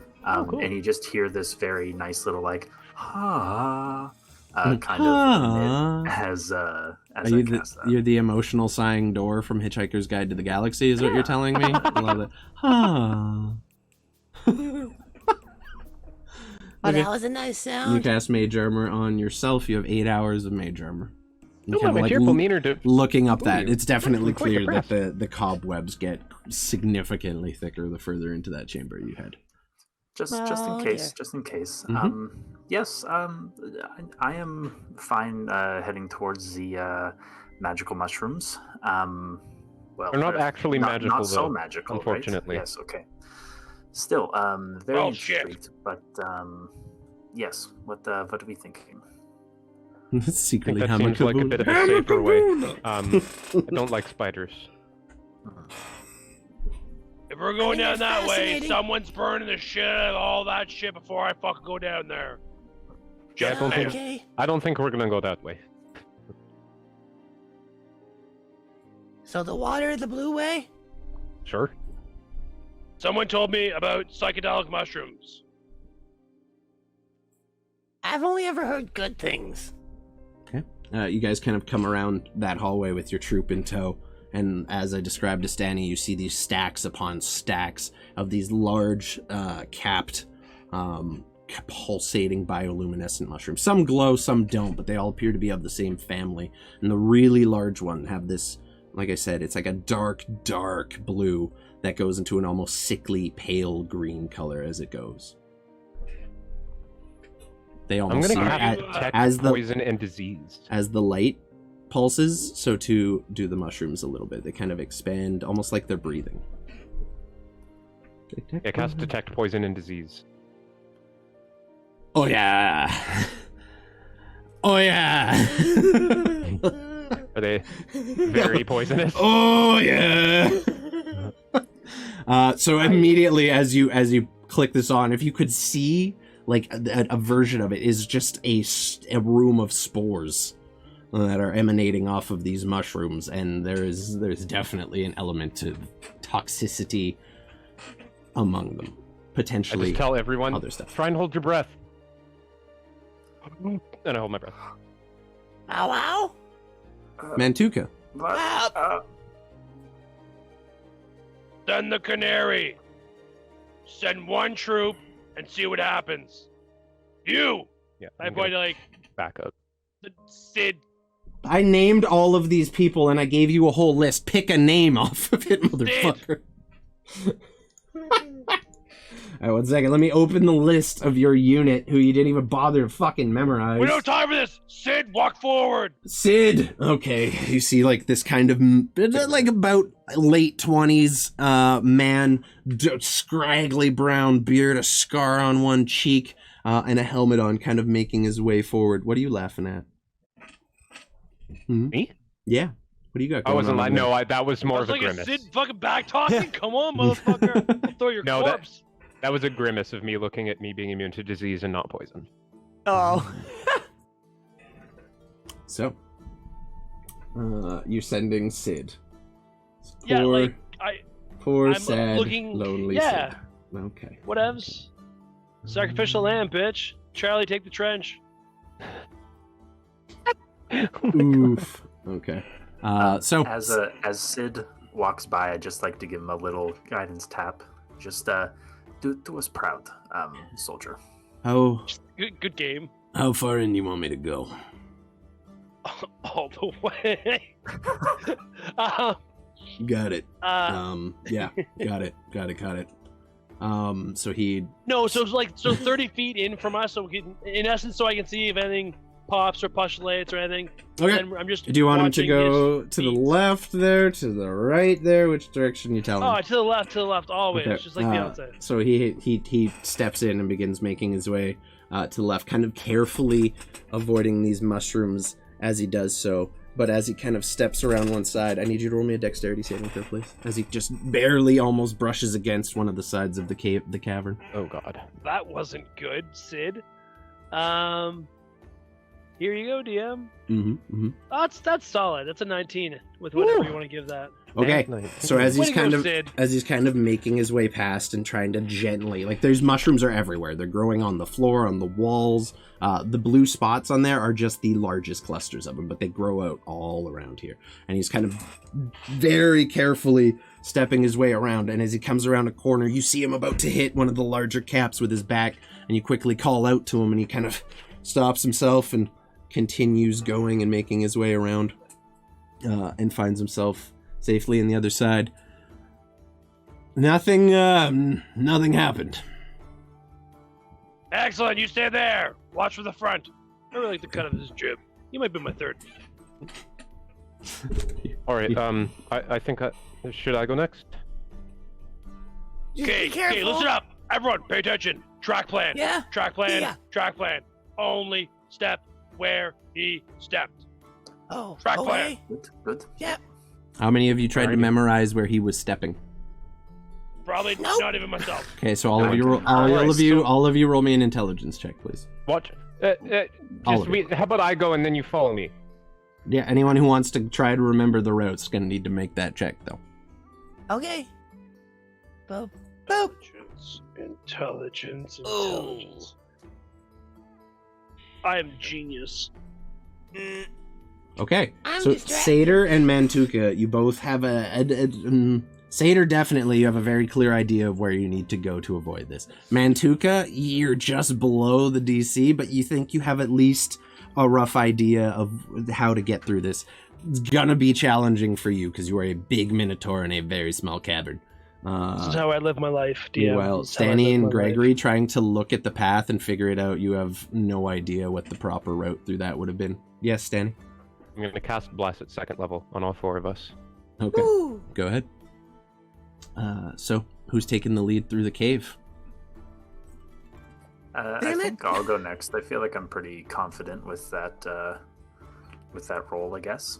Okay. That's just for a saving throw and attack roll Okay. next minute. I think I'll go last, so if I fuck anything up, it doesn't affect anyone else behind me. Okay, so you're going after your unit, Good idea. or are you going after the party? You need to... After the party, fuck the unit. Okay, wow. All right, cool. Satyr, you begin And making your way through. Whoever's gonna come after me, I'm gonna give a little guidance on the shoulder. Fair. And just say, watch this. And I'm Okay. gonna go. Go ahead as you're making your way through. It is still a dexterity saving throw as you narrowly trying to avoid touching any of these mushrooms, but you are at advantage because you remembered the proper route to take through it. Yeehaw. And you can add And I a get a D4. And I you get a D4 D4. from Blessed. Mm-hmm. God bless. God bless. Okay, we're just gonna roll 2. Four and bless. Because that one's not bad. That one's Yep. worse. Okay, the 16. And one With- of these. I can tell you the 16 with the bless will be sufficient. Yeehaw. You make your Minimum way, 17. Yeah. much like the previous, you make your way through, carefully avoiding that kind of outcrop of fungi that's growing on one of the walls up here, and make your way into the chamber. You find in there, you find the other trooper kind of standing near this back area away from the cluster of the mushrooms, but on the ground, kind of laying amongst this field of fungus, you see corpses. You see several bodies that have just been laid to rest here. And the thing that's most shocking to you about this is not that these individuals are dead. Poison mushrooms do that normally.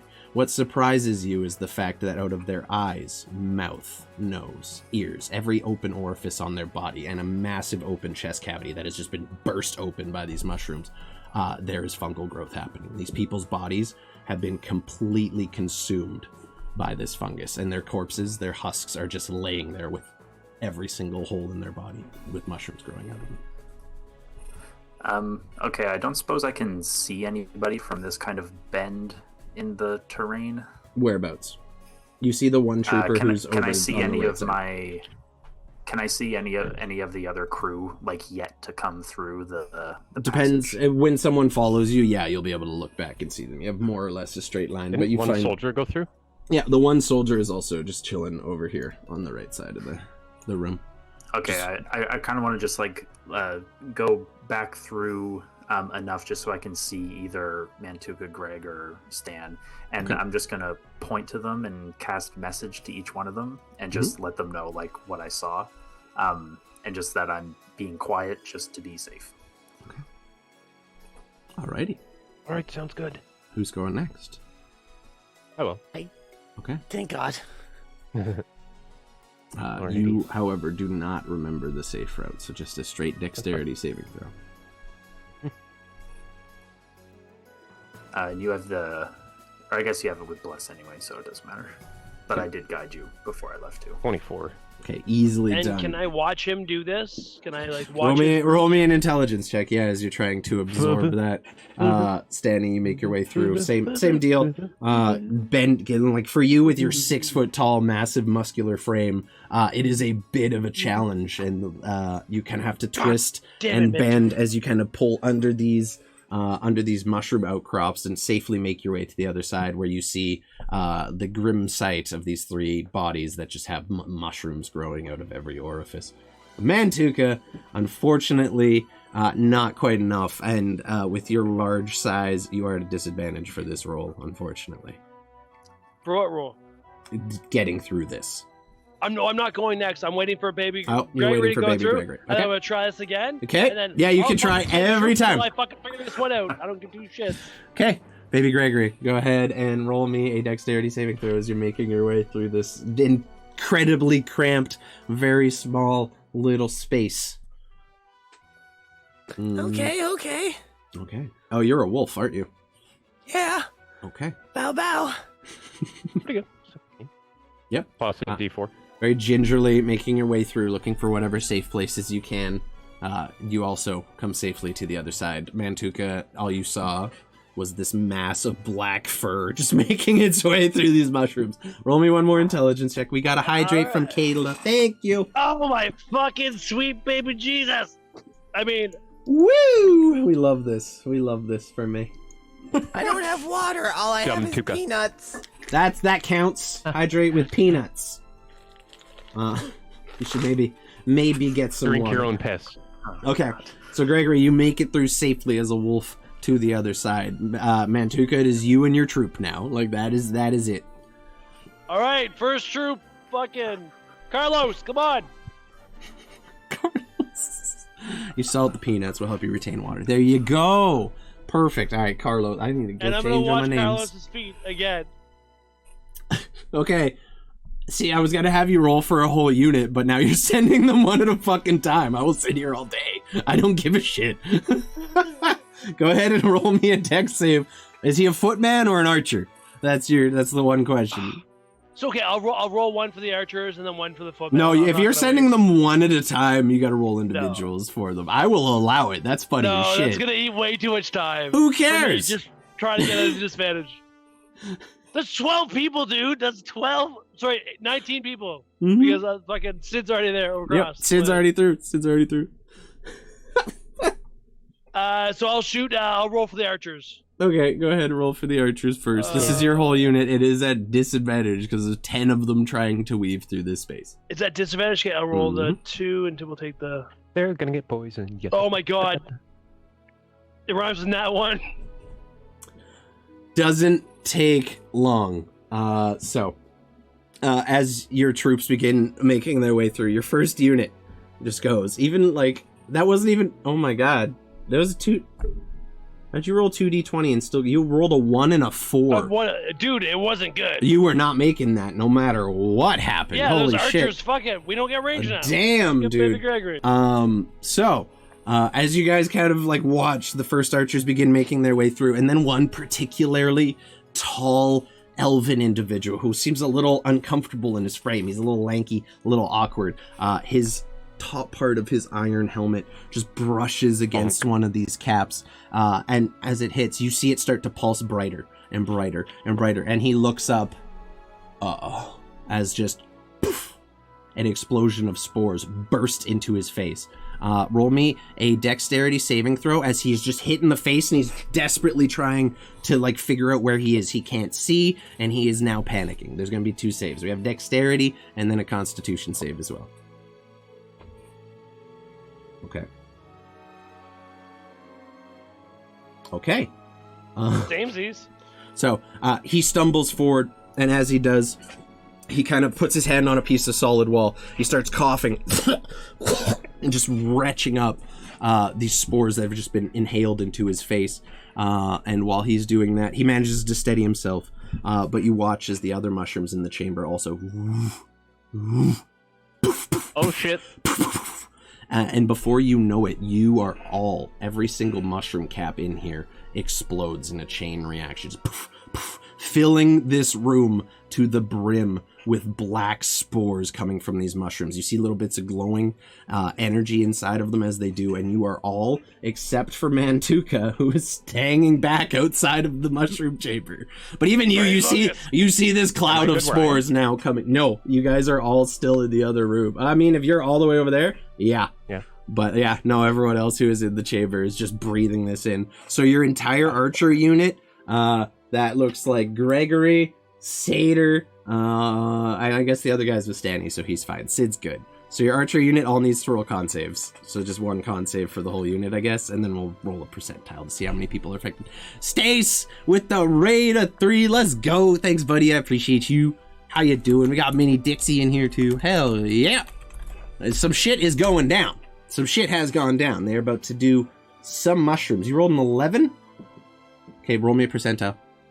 I would love to do that for you, DM. Nothing would make me more joyous. Mm-hmm. You ready for this? Actually, Bam! Stanley, you don't need to roll anything. 66. 66. Okay.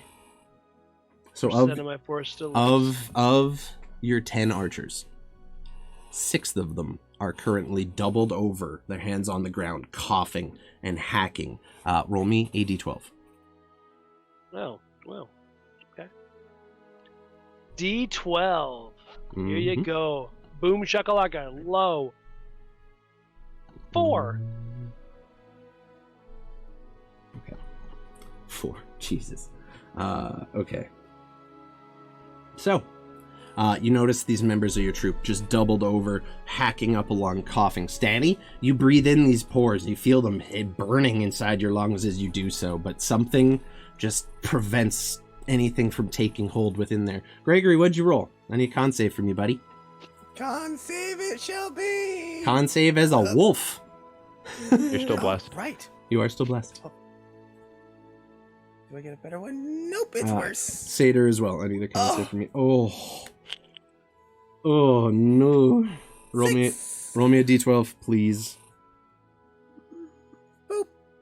Oh. Okay. I need a piece of paper. Oh dear God. DM, just let me know when I DM can has act. to do origami. When you can act, what do you want to do? I want to go back till I can breathe in and hold my breath, and then go in and start pulling people out. Okay. 1 second. Greg, what was your d12, buddy? 11. Okay. Connor, your con save was 14 plus 3, so you save. You two are doubled over, hacking up lung, but you feel the burn start to dissipate as you feel you've shaken off most of it. But Mantuka, you got 6 troopers who are just doubled over, and they do stand after a while, but their faces are pale. There's kind of bags under their eyes. They're looking gaunt and somewhat unhealthy after that. They seem to be functioning for all intents and purposes now, but they definitely took a big hit from that, whatever it was. You can do with that information what you will. Stanny, you quickly just start guiding people through, and as you look, the spores are just in the room. They're not settling. They're hovering in the air, and they don't show any sign of dissipating anytime soon. What are you guys doing? I'm going to take a step.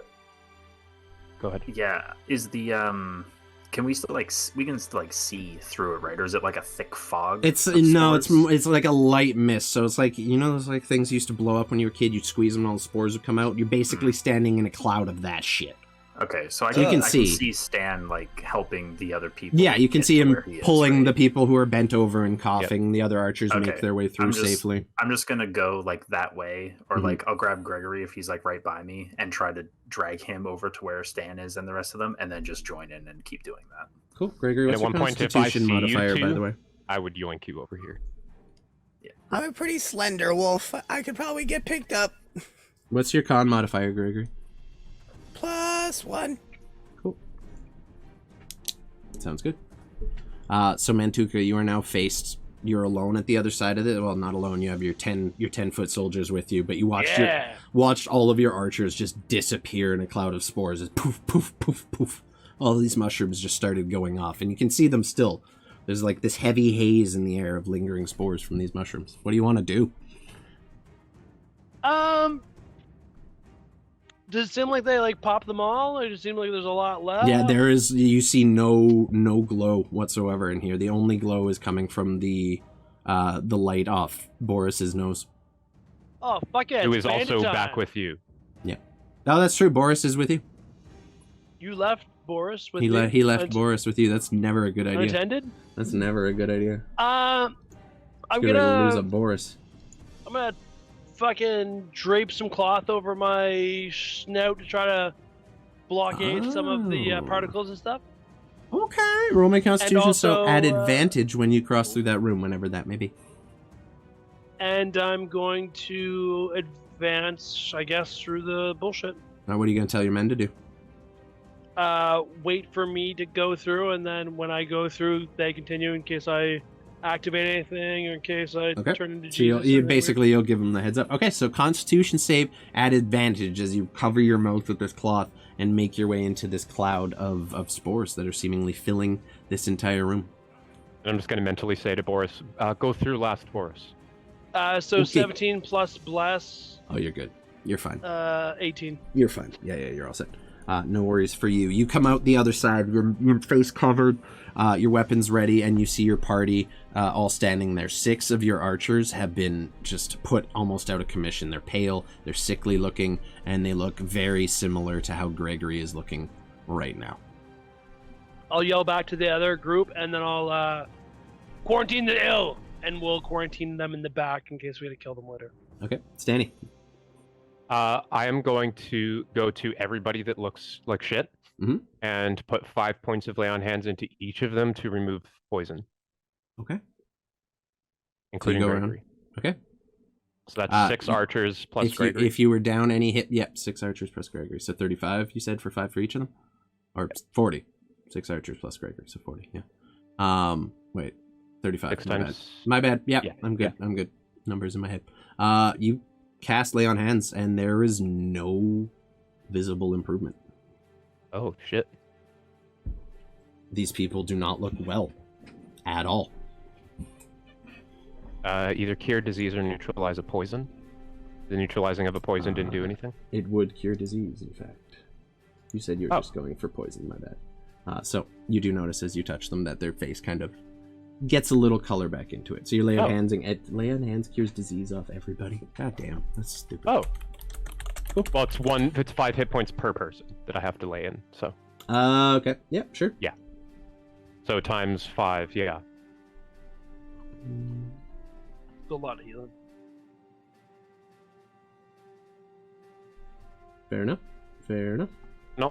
Also, do I get a gauge if that's Wait, what I'm carrying? and also, not how many poison? lay on hand points do you have, out of curiosity? 60. You don't know. You have no idea. You can roll a medicine check Okay. to try and see, but you have Sure. no idea. You I have basically no just way want to of knowing that. determine if I'm going to be affected by this. Yep. No, I mean, like I said, roll a medicine check if you want to. Yeah, you have no clue in the slightest whatsoever. I'm going to continue to avoid it then. Okay. Mantuka, what are you doing with your foot soldiers? I called them back Okay. and told them to cross. So it's just going to be a con save then. We're going to do the same thing we did for the archers. We're going to do a con save, and if you pass or fail, we are going to do a percentile. Easy peasy, 16 flat plus whatever you're gonna Love have. that. So a lot of your Nice. men following your example put their arms over their mouths or hold their breaths or otherwise cover to prevent themselves getting infected or anything, and they make their way safely through to the other side as they do so, and emerge on the other end of things. Sweet. You guys find and yourself when they in make this... it, when they make it through, I'm gonna quarantine the. Oh no, they're not sick anymore, right? No, They're just all good. they're still looking like they are recovering from something, but they're definitely looking hell I'll put of them a in the lot rear better. with the gear. Okay, and if anyone wants to, you can roll me a nature check to see what those were. Just, anyone who's nature nature inclined, usually when you see something weird and natural, Oh, you get roll. it now! I got a fucking nat 20. Yeah. Fucking stupid. Okay. Goddamn. We love that. Okay, so these are called plague caps, and what these do is basically infect anyone who breathes them in. That person will die in a specific amount of time, and these mushrooms will sprout from their corpse. So that's what you just prevented with your lay on hands, which is like five seems like a small price to pay for something that major, but sure, Very. we'll accept that. That's fucking ridiculous. But you guys kind of, I'm genuinely like, that's shocking to me that you could just cure disease with a fucking 5 points of a heal. That's insane. But your team mostly recovers, and as you guys kind of steady yourselves, I'll writing. Just let me get through a sentence, please. As you guys kind of steady yourselves and recover from the events of that last chamber, we are going to take our quick little pee break here because we're about 2 hours in. So we will be back in 10 minutes, people. Will not be long, and we'll see you in just a few. Don't go anywhere. We'll get Boris through when we get back.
Hey, let's go. We're back. What's up, everybody? Hello.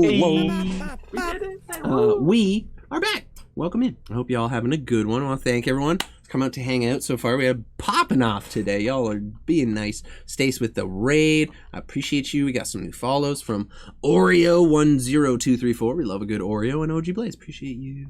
Bark, bark. Y'all the best. What's up, Dro? Appreciate you being here tonight. How's your day?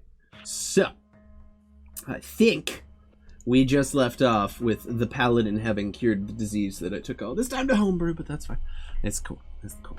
That lay on hands. I'll leave one of them. I also need to fix the overlay because when Ryan disconnected, things got all fucked up. So Seder needs to be up here. Or not Ryan. It was Connor. Fucking Connor. Oh, Connor it was me. disconnected. Sorry, I was looking at you while I was thinking and talking about Connor. That's my bad. I am Mantuka. Ooh la la. God damn. I can forget to lay on hands one of the archers. Stanny, if you wanna Mantuka, show off what you Gregory, did. Seder. No, it's fine. It's no. They just turn into mushrooms. It's over, okay? It's fine. over. You've It's- ruined no, it, this Danny. is just future research for my future DM self. Not I'm all a thief of diseases joy. are curable with 5 lay on hands points. In this I'm a campaign, thief of joy. go nuts. Go nuts. Cure all the diseases you want to. Open Stanislav's fucking holistic healing department or some shit. I don't know. Do you? Have fun. Anyway, you guys. That's holistic detective agency. There you go. Have arrived on the other side of this cavern where all these mushrooms just burst, filling this room with a toxic fume. You watch as Boris just fucking nonchalantly kind of saunters his way through the spores and comes out on the other side completely fine. Yeah, we fit. Yeah, no, I definitely fucked up the overlay when Connor left, but we're good now. And you guys find yourself in this very familiar looking, just thin passage that kind of snakes up and around to the right there. For the sake of brevity, if you guys continue along that path, you'll eventually find this chamber on your right, where you find a pile of like hay and random scraps in the corner that looked like someone might have been using it as a bed. The remnants of an old campfire that has long since gone out. It looks like it's lit on the map. That's the only one I had. We're using our imaginations here, people. The fire is out. Imagination. There you go. The fire's out. Boom. And there's a recently slaughtered carcass of what looks like this large, almost frog-like creature, but like small humanoid-sized. Is a hefty creature, and it looks like a bunch of the meat has been peeled off. It's been skinned. It looks like someone's probably been feasting on this for the last couple days or so here. And it is fairly fresh. It has not started to completely rot yet, though it has begun to set in, and the room kind of smells quite pungent. What's up, Headshot? Welcome in.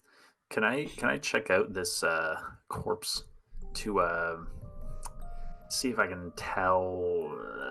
I guess what it is. It's vague, but Sure. if it's all like mangled and shitty, maybe. I'll say either know what nature, it is. survival, your choice. Whatever you roll will give you different details on the critter. Bullywog. Ooh. Okay, More homebrew. we'll do a small survival here. A little small survival. Okay, 15. You're not sure exactly what this kind of creature is, but your basic survival instincts tell you a few things. First thing that you can probably ascertain is based on the bright, almost bioluminescent patterns on this creature. It is probably highly toxic. highly toxic.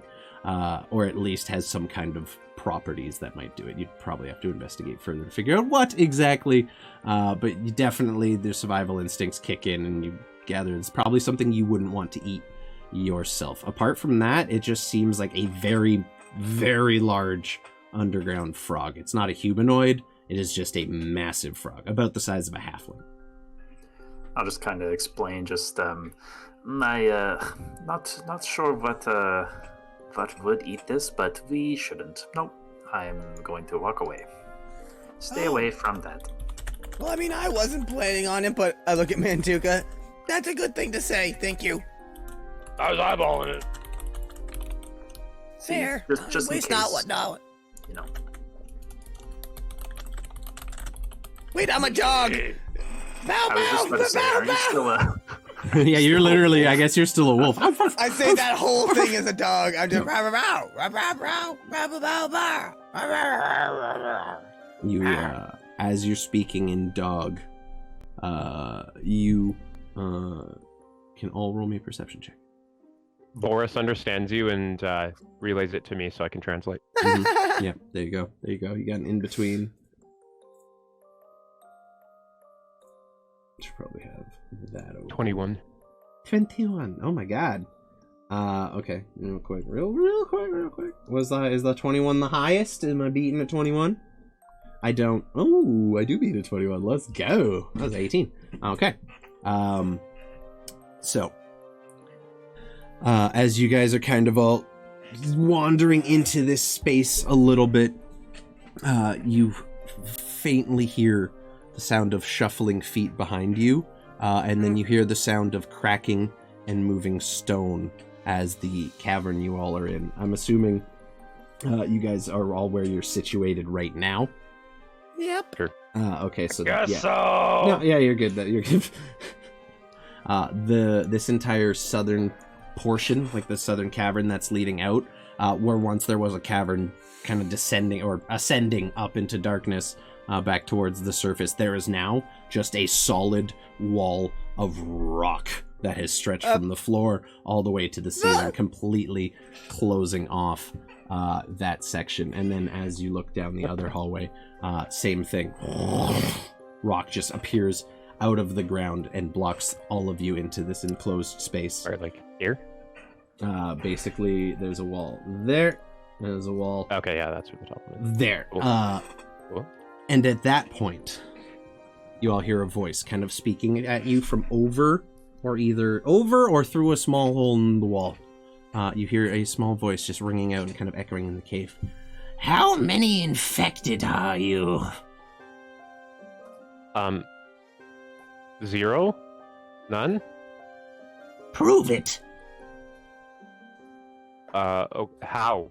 Approach my wall. Okay. As Boris kind of like looks towards it, his nose kind of shining. It's 40 foot of light. You see like a small slit in the wall and what appears to be two very, very bloodshot eyes with like a faint amount of green skin kind of making up the center part of its nose and big bulging bloodshot eyes, and that's really all you can make out. And the other wall is just solid. There doesn't appear to be any holes in it. Here I am. Closer. Okay, I'll like step like right up to the slit. You lean in. Yep. He leans in, and you can see him just scanning your eyes as he does so. He's just going to... Okay. You're all clear. You say none of you are sick? Well, it was a close call, but I was able to keep everybody safe. You don't mind if I check them one by one, do you? Can I ask who you are? A concerned third party. Citizen's arrest. Am I able to gauge now that I'm like looking directly through the slit what this creature is? Like you see two bulging red eyes and a slit of green down the middle that looks like where its nose starts. It's quite literally like a speakeasy slit in a door almost. I'm thinking goblin though. Yeah, it sounds vaguely goblinoid, yeah. Line up one by one and I'll check you each. Do you understand? We must make sure that does not reach the surface. Do we get a door prize? You get to live, and you won't die down here. Okay, I just want to know what we get out of it. All you want to do is check me, and I Life, and you don't spread a deadly disease to the world above. He has a good point. Roger. Okay, one at a time. Everybody line up. Okay. And he just like literally one at a time cycles through your entire party. And after a while, okay, you're all good. I'd like to have a chat with you if that's okay. As he says that, you see the wall of stone that he casts just slowly descend, and there before you see about a 2.5, maybe 3 foot tall goblin, hunched over, wrinkled even for goblin face, not like looks like just a leather saddlebag of just dried, cracked leather, and just kind of hum. I've dated this guy before. Oh, sorry? I think I'm sorry. I think I apologize. too. I just kind Mad sloppy of top, though. hunched over and leaning on this gnarled, crooked, like, it's just a root. It looks like he just pulled a root out of something, and he's using it as a thing. He's wearing what looks like just pieced together clothes from whatever he could find down here. Very bestial-like appearance, but clearly very gifted with magic. Hello? Hello, friend. And seeing that it is indeed a goblin, Stanny very much relaxes his demeanor. Who are y'all might not you? know this, but, Why are you in my cave? well, we're just passing through. My name is Stanislav, and these are my friends. Stanislav. And your friends are? Bow bow. Hello, I'm Seder. This is my puppy. And I just Seder. passed over to Geggery.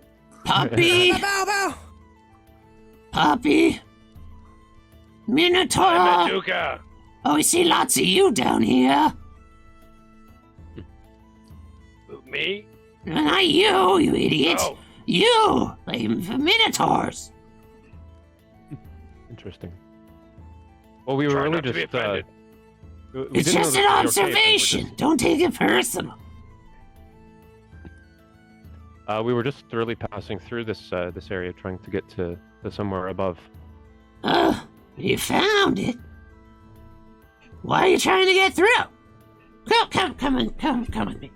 He's gonna start kind of hobbling awkwardly back to his little camp space, and you just hear him yell, "It's okay, honey. They're good." And you see the other wall of stone drop, and a very similar goblin. This one, female, no less old and wrinkly than this individual, also wearing fairly pieced together, very naturalistic clothing. Long, scraggly gray hair, whereas her male counterpart is completely bald. And they kind of come together. She I love almost them. hobbles identically like him. Aw. And they have a very matching step. So Stanislav, Seder Poppy, and you, my Minotaur friend, who are you? Mantuka. Mantuka. A good name. And with that, I'm gonna reach in my change purse and pull out 20 gold, Ooh. and, give it to them, and say, "We never came through here." I'm pretty old, probably won't remember you anyway, but I'll take it. You know where you need to go? Maybe we can help. Now I see none of you are infected. It depends Yeah. if you can help. What's your thought on the Imperium? Who's that? I like him. We don't get out much. Ever. Really. Well, that's fair. Just me and Glacinda over here. My name's Bobbert, by the way. It's a pleasure to meet all of you. Did you say your Usual. name's Bobbert? Bobbert, Capital yes. Bobbert. Capital Bob. Yes. Follow with an art. It's a lovely name. I will die for this creature. Just rolls off the tongue. Oh, I'm glad you think so. Glacinda. You say? Yeah, named after the troll who adopted her. Glacinda. Well, that's nice. It got confusing when both of them were alive, let me tell you. I'd yell Glacinda and a fucking troll would come running. It was an adventure. Listen, straight out of character, Peter really wants to bring these two with us.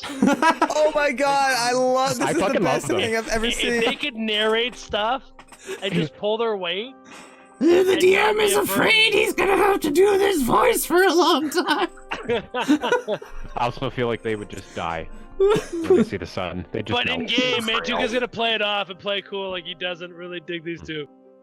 You want something to eat? We have some delicious cave frog. Has a bit of a Oh. kick. Yes, I was going to mention that. Is that? Were you the ones who harvested the creature back there at the campsite? Uh-huh. Everybody, puppy included. I respectfully think we should. I was told not pass to eat on your the fish offer. face. Well, it's definitely got a kick. You'll feel it in your toes, and then you'll feel it in your knees, and then you'll feel it in your hips, and then your chest, and then your face. But you'll feel real good. In your soul. Yeah, I don't think Is this frog still alive? No, but it'll make you feel alive, trust me. I don't think that it would quite agree with us. But thank you for the offer. Suit yourself. Can I take a to-go bag? Yeah, absolutely, you can take a to-go bag. He goes over and just from out of these just folds and folds of furs, random pieces of carpet, pulls out this massive Bowie-sized, basically Bowie knife with a bone handle, and just carves a piece off of this frog and just hucks it towards you, Mantuka. And you catch it, and it's kind of wet, and it's kind of sticky, and as you touch the outer layer of the skin, as you catch it, you already feel your hands just very, very faintly start to tingle. Just ever so gently. Little tingly sensation. What part of bag do you not understand? To go bag, and I just get wet fish. Do I look like I have any bags on me? At least any that I'm willing to part with. I just feel like that was the entire name. That you had some type of plant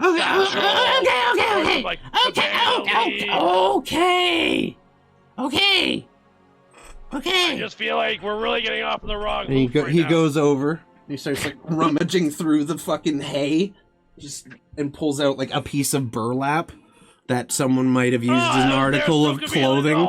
There's some stains on it. You're not sure what from, and he just holds it open for you to drop the meat into it. There you go. It's not a bag, but it'll do. Roll to drop the meat, DM. Hmm. Do you want me to roll to drop the meat? You can just drop the meat. You can just put the meat in there. Your hands are a little numb and tingly. He puts it in, he wraps it up. Just don't eat too much or you'll die. Sweet! Small bites! Small Just bites! so someone knows how much is too much. Don't eat the whole Can you cookie in portion one a chunk sitting! out so I know. Pace yourselves! What? There's no definite answers here. I don't know, you're big, I'm really... That's correct. I can probably help you out if it goes too much. You're big, I'm really small. Okay? There's a difference! Sweet. I'm gonna We're roll all this learning fucking- together! Together! Yeah. Okay. Well, we do have to get to the surface, and I mean, if you know the fastest way from here, that would be much appreciated. Mm-hmm. You and all the little foot soldiers there. Yeah, it's about you gotta go up, and you gotta go left, and you gotta go up some more, and then left again. I was right. And go right, and then you're gonna go up, and you can't miss it. Up, left, up, right, up. Up, left, up, right, yes. How about 20 gold? So how about you just show us, so we don't mess anything up. He looks past you to his wife. Is that okay? She looks at him. Up too. She looks at him. Sure, why not? Thank you. I'll show you the way. I'm gonna slide her another 2 gold just for her, and do the winky guns. Thank you. Brisbane moves. Alrighty. What a big strapping man. You're like a Jewish bar mitzvah coach. It's been smoking since the age of 3. You're killing Lucinda. You're killing your mother. You definitely see You a little. could have been a doctor. You definitely see a little tobacco pipe tucked in, just over here. Her teeth are yellow. So are his. Hers are worse. Be safe. Don't do anything stupid. Okay, honey, I gotcha. Stupid's our middle name. Stupid's their middle name. So I retract my previous promise. Love you. Follow me. Those 2 are for you rebuilding your life. What are you? Let's go. What are you implying? There's a 75% chance Gobbo, the Gobbo isn't coming back. Okay, he looks back over to Glycinda. You think we could up the percentage a little bit? Verbal contract. Yes. Okay. And he just makes his way forward and begins weaving and leading you guys upwards. It takes you about 6-7 hours if you continue the whole length of the trip there. You'll probably be pushing it a bit. If you guys want to get a rest in, you're free to. Otherwise, you can push a couple extra hours of travel and get to the surface. Your choice. Let's go. I'm feeling invigorated. Bow bow. You're going for it? You're going to go for it? Steam ahead. Okay. Bow bow. So everybody, roll me Constitution saving throws. Bow bow. Can I cast Bless at 2nd level? Yeah, this absolutely. happens? Yeah, you guys start to kind of feel like the exhaustion of the road start to take hold between all the disease. Your troops definitely beginning to feel it. Oh, wow. Oh. God damn. Everyone can add 4 and a D4. Okay. 10? You got a 10? Who did not 10 beat? altogether? Okay, 10 altogether. Did anyone beat anyone else lower than a 10? Nope. Everyone good? Connor's also good. Okay. So, you all managed to avoid exhaustion. You push a couple extra hours of travel, and as you guys kind of come around a bend, you're expecting you're expecting to see light, and as you do, you come around, and it's just almost like light has been reflected off a spiral, and it's kind of bouncing down off the walls to where you can kind of make your way up, and you find now what has been a man-made staircase kind of spiraling up just about half a level until you come out, and you guys find yourselves in what appears to be a large cavern on the edge of the Incendus Mountains, kind of looking down into the valley below. Big enough for the entirety of our party to take a rest? Yeah, definitely. Yeah. Beauty. And it's looking down. You see the road kind of stretching out. So in terms of the big map, you guys would be... where's my big map? There's my big map. There's my big map. You guys would be kind of poking out on this mountain over here, just across the road from Blackhelm. And even as you look down under the cliffs, yep, that's basically this little nub. You can actually see, looking down into this valley, this kind of small mountain just ahead of where the road splits, and you see a few kind of black streaks of smoke splitting up against the sky as it appears a fairly large camp there. Actually, I would say you guys are probably closer down towards the bottom edge of that mountain there, but you definitely see a little bit of Blackhelm looking westward along the road. You can't quite see Tursa, but you do see little glimpses just at the edge of the valley. The Osrian Sea kind of just sparkling in the last bits of evening daylight. It seems you guys have arrived just as the sun has been setting, so your internal clocks were not thrown off too much. I assume we're doing picket guards again. Stanny, what's up? Do we see the post that we want to hit from where we are? It would be slightly lit up too, would it not? It's not an outpost you guys are hitting. You're hitting a trade caravan.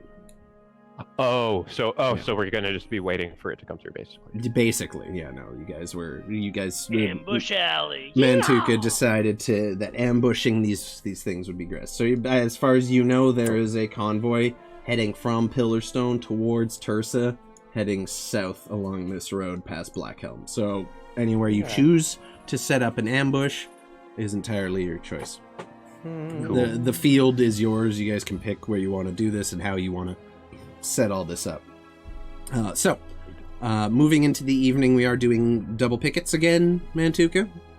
Most certainly. I get my fucking used to these plebs. Okay, so let's just roll. We'll just roll 2 total for the entire night. I'll have the archers add a +3 to whatever they roll. So we'll just roll once for each shift of 2. And then I consider them all one big team. Good. Boom. Boom. The first one. Boom, Boom goes the dynamite. And boom goes the dynamite. And then a 7 to go with that 17. Love that. Gavian. For us. Stanny. Before I go to sleep, I'm going to unsummon Boris, and I'm going to recast Find Steed to summon I Saw Few, the mountain goat. I saw through the mountain goat. Okay. Cool. Easily done. 10 minutes go by. Bah! And this goat appears just in the, this large mountain Shiny goat golden appears goat. in the cave with these massive golden kind of twisting horns. watches. So we had a 17 and a 7. So first watch goes really smooth. They seem to be well on guard throughout the evening. However, I saw if you rolled a nat 20. hell yeah, does not see anything. Does does not wake you up to do anything or anything like that. The second watch goes by, and unfortunately, the following morning, you all awaken to find that your watch for the night, not I saw you, but the century of 4 that you had posted, had instead spent the night drinking together and had all passed out.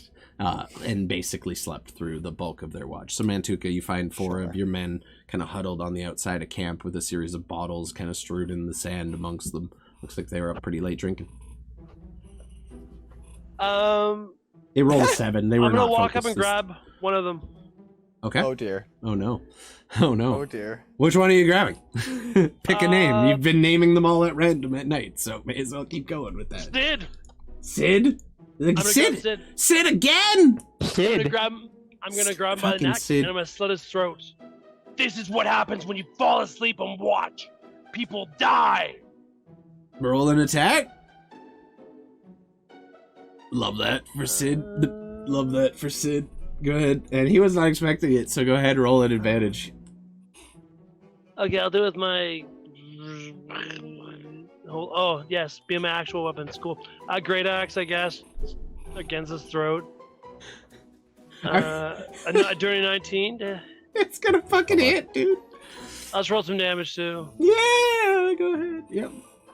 Okay, for the sake of the story You did this. and the beat, you pull Sid to his feet and start screaming. You see the other 3 start to wake up, their eyes kind of focusing, shaking off the drink from the night before as you take your blade and just drag it across Sid's throat, spilling his blood out into the sand. He coughs and sputters down into the sand and the rock, while his 4 comrades at arms, his fellow watch people, all 3 of them, awaken to the sight of you slaughtering one of their own.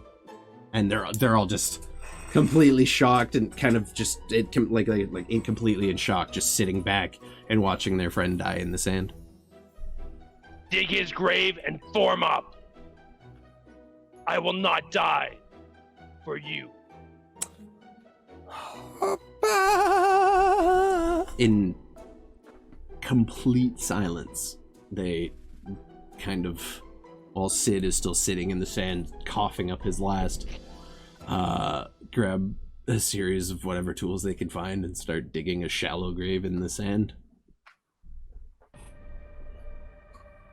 Damn. If you heal him, you undermine me. Gregory was like this as he says that, and he just... We are at war. People die because of this. And I walk away. To collect myself and compose myself.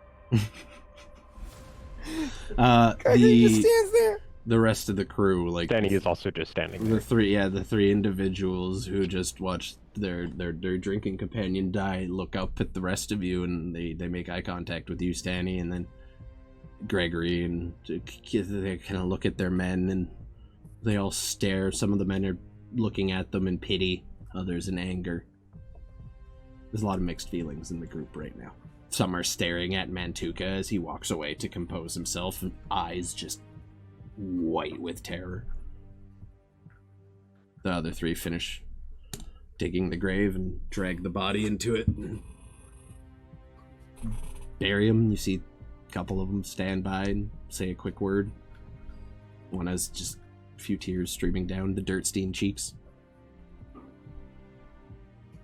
Fall in. Silently, not a word.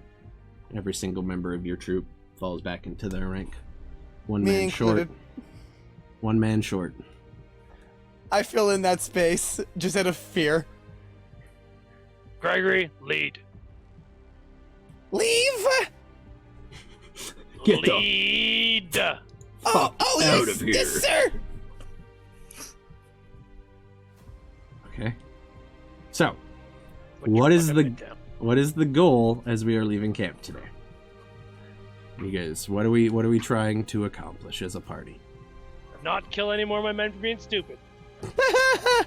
Feel a whipping. That was amazing. A whipping probably would have done the trick, but the message did get across. Fucking crystal clear right now. If you would like to, broski. yeah. Not even, there's question no, in the house. there's no Active intimidation fucking war. roll needed for that. They are intimidated. Yeah. That was incredible. Oh my god. Oh, So, as the rest of you take in the events of the morning, what do you all want to do? How do you plan to go about your day after that shit? Sandy's not quite sure. That was basically a direct contradiction of everything that Stanny believes in. So he's probably going to be I following a mean, bit if you feel behind that the way, group. say something about it. He's a little bit in shock still, just that Mhm. it happened. So Mhm. just going to kind of silently bring up the rear Mantuka, as wherever we go and just not really saying much. I guess you commanded Gregory to lead. So, Gregory, what are you doing? Greg's gonna be very complacent to this because Mantuka told him to lead, and he is both terrified and a little bit complimented. So he's just gonna, Correct. Valid. yeah, a little bit, just semi. I'm gonna go ahead and reach into the sweatpants, grab the bone mask, and just crack off a horn and throw it in the air and cast Conjure Animal at 3rd level. Yes. And that's going to go ahead and make 8? Yeah, 8 little sparrows with these tiny little thimbles for bone masks. They got these long heads, and they're just going to kind of fly in circles. And just, can you kind of try and find them and fly back to me? You don't have a lot of time. You got like an hour.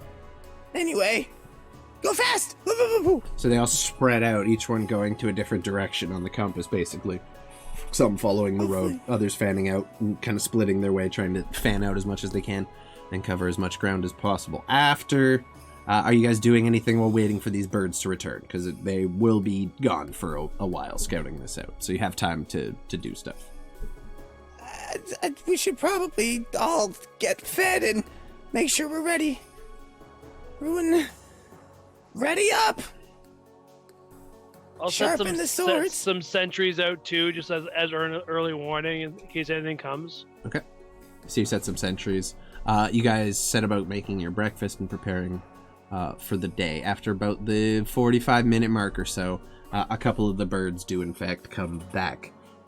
Some do not. You're not sure exactly what might have happened to them, but the Incendus Mountains are a dangerous place for small critters. So, a couple do return. One of the ones that flew east, kind of northeast, does make its way back. Are you able to communicate with these critters? No. Okay, so it just flies up, just starts tweeting at you, very frantically trying to communicate some kind of message that you don't quite Let's understand. see if I can do this thing. If your creature chooses if you choose a creature of intelligence of a 3 or lower, it doesn't speak any language. Never mind. Boop, boop, boop, boop. Not to take thoughts. Okay. Can you cast speak with animals, Mantuka? I can. Benny doesn't have that, but Are you asking him in game? no, never mind then. I don't think we're talking right now. Benny doesn't Yeah. know that. I was just We're curious. all just a little Yeah, so- afraid of Mantuka right now. Mantuka, you see these little birds come back to Gregory, and one in particular is kind of flitting about in his face and tweeting at him wildly, and you don't know much beyond that. Gregory, you do know it was the one that was coming from the northeast direction, flying back to you. So, Well, we know it's something's in that direction that's not good. Not good. Yeah, that bird is scared? Horny? Scared. Sounds probably like our target. roll me an insight check to tell if it's scared or horny or both. I'm proficient in bird horniness. Why? Don't ask. Why are you proficient in This is a that? druid. No, that's fair. Druids know. We have a when don't to ask, fuck. don't tell DM policy. I'm out. I respectfully decline. There you go. Speak of animals. Are you casting Speak with Animals, Mantuga? I would like to, if you'll allow me. That's why I posted up there for you to see. Yeah, absolutely.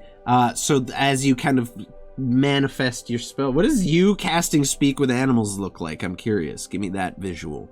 Me too. For the people. The chat wants to know. People. How does Mantuka cast Speak with Animals?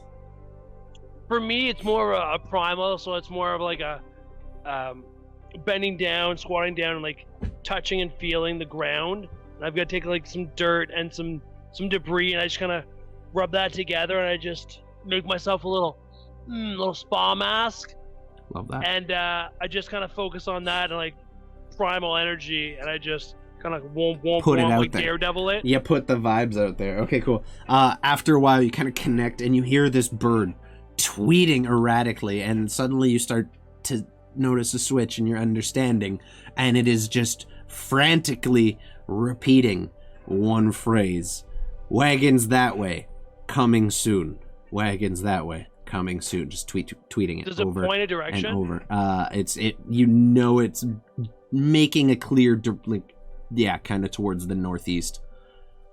Gather it's something heading down past Black Helm towards Okay, you I guys. passed that on to Gregory because it was, well, for anyone, but Gregory, that's who I'm saying it to, because he's frantically doing it around. Oh, yep. Okay, we were on the nose on that one, and he's saying they're gonna be here soon. Oh, they're coming this direction then. Okay. Soon is relative for a bird, but yeah. For a bird, they're fast little fuckers, those things. Everybody, sit down, drink some water, pray to your god, sharpen your knife, right, your wills, get ready! Some of the men start kind of talking. They're like, "That's a lot of orders. What are we supposed to do? Which one we do first?" Captain. We move soon, on my mark. Okay. Maybe Gregory be fucking better. I'm trying to. I'm gonna take eyes off you and go scout a good ambush point down below. Okay. Nice. Yes. Who's Send the archers with him. all 10 or just a few? All 10 for his placement beforehand if he deems it. Okay.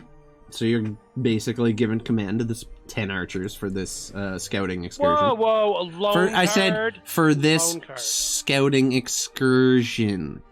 When the excursion ends, one thing I they're don't like you fucking slit Stanislav's throat too. Why don't you? Like, damn. Wow. So, Stanny, with your new position, you make your way with your group of 10 archers. Some still looking a little pale from their previous day, but definitely recovered from the illness that had beset them. You all kind of find your path weaving along the north side of the road here, along the cliffs, kind of heading towards Tursa. What are you staying high ground? Are you going low ground? I mean, if you're riding the goat, you can go anywhere you want on that fucking thing. It's basically Skyrim for you right now. Groovy. Yeah, I'm basically I'm just gonna find a good vantage point for the archers. Okay. It's maybe like 60 to 80 feet up off of the path where they can all line up. Okay, are you... Okay. I'm gonna say... Roll me a...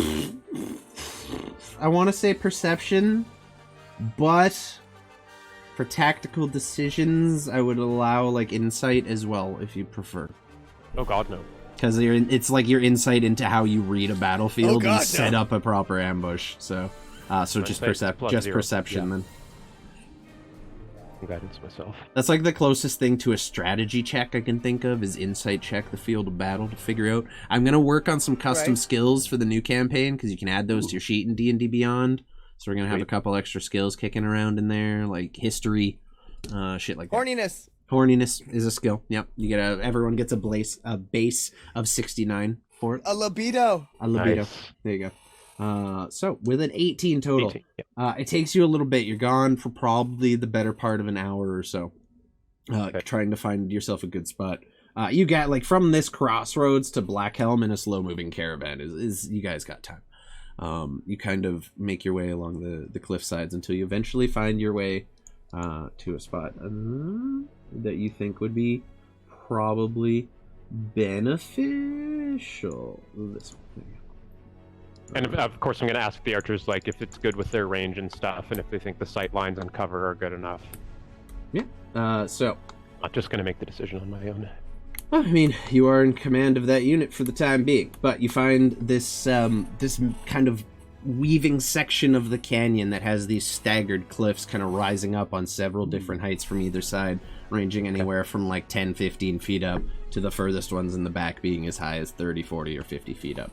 Maybe even more on some of the higher peaks, like this bottom peak. Does it look down like here I would could be station pairs? It looks like you could type of thing. easily station pairs along this entire thing. There is rock cover that they can use to hide behind. There is some trees and like light shrubbery that they could also use. You gather this would likely be probably the best spot for it. While he is on his scouting excursion, what would the rest of you like to do?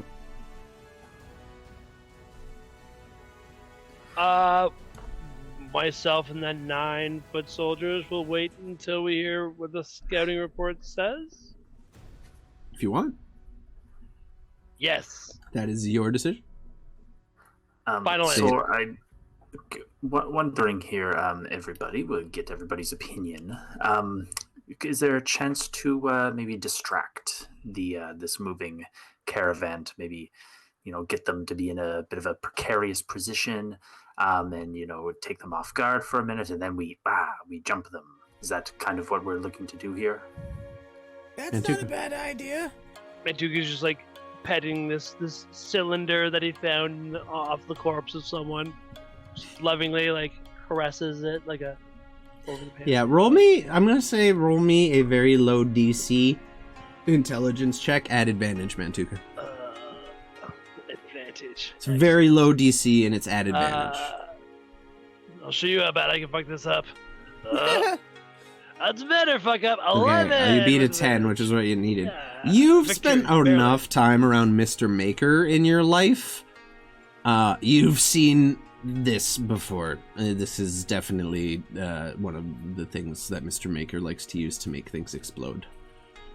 This is something he works on quite frequently.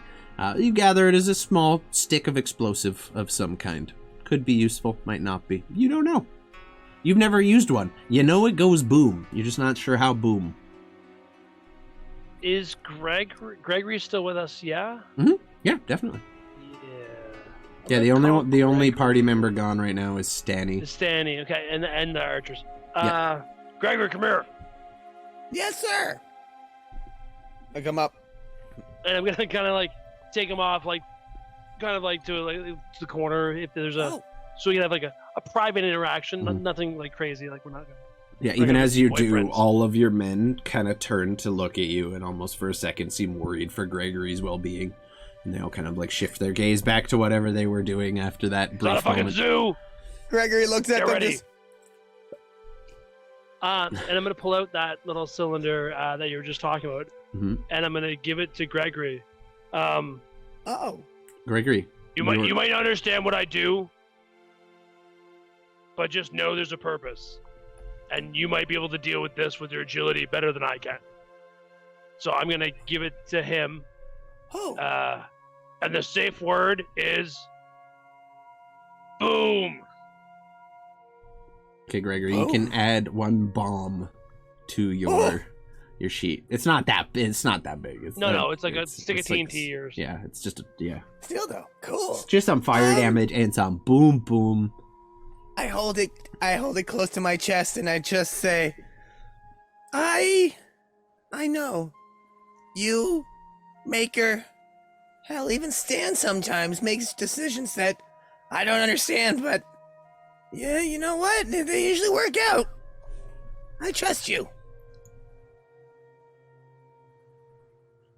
We need to do whatever we need to do to make those bastards pay. Did you have a noticeable shift in that, like in character too? Like would I pick that up? Oh yeah. You see a glint in my eyes that's it's very, we don't like thieves, if you know what I mean. Cool. Anyway, thank you. I'm pretty sure I know what this is. The keyword context clues. I get you. I'll make Dismissed. it happen. Yes, sir. Okay. So Walk real away all quick. happy. All right. Awesome. Anyone else? Satyr, anything you'd like to get done while that is all happening? Yes, so Gregory and Mantuka, I'm curious, because similar to Gregory, I can change my form into various animalistic shapes.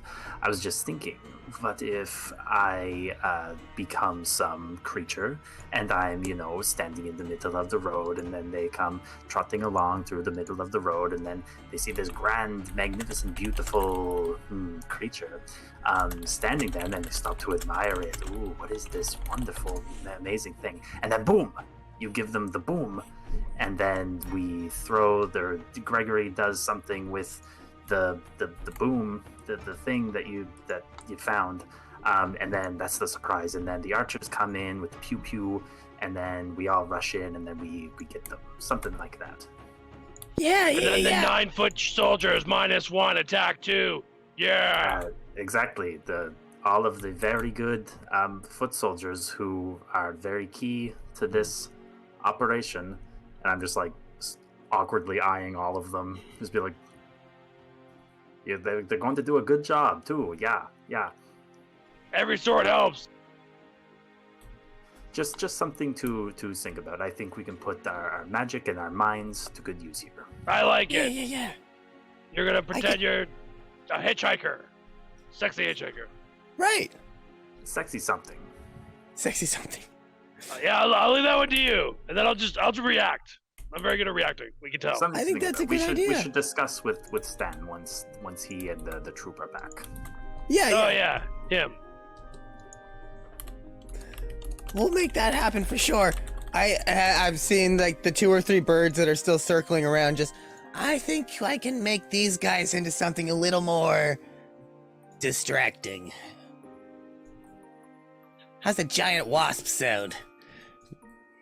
It's terrifying. Exactly. That's Now what about a giant wasp holding a stick of dynamite? Fantastic, right? in my nightmares. But good. I good, think that's good the job. way that this needs to go. I will summon 8 of them whenever Stan gets back, and then I'll give one of them the lit stick of dynamite the moment I see you sort of engaging with them, and then he'll just buzz right into them. And before they even hear the stick of dynamite over the buzzing of the wings, ba-boom! Are we doing the boom, suicide bombing wasps? Is that what we're doing?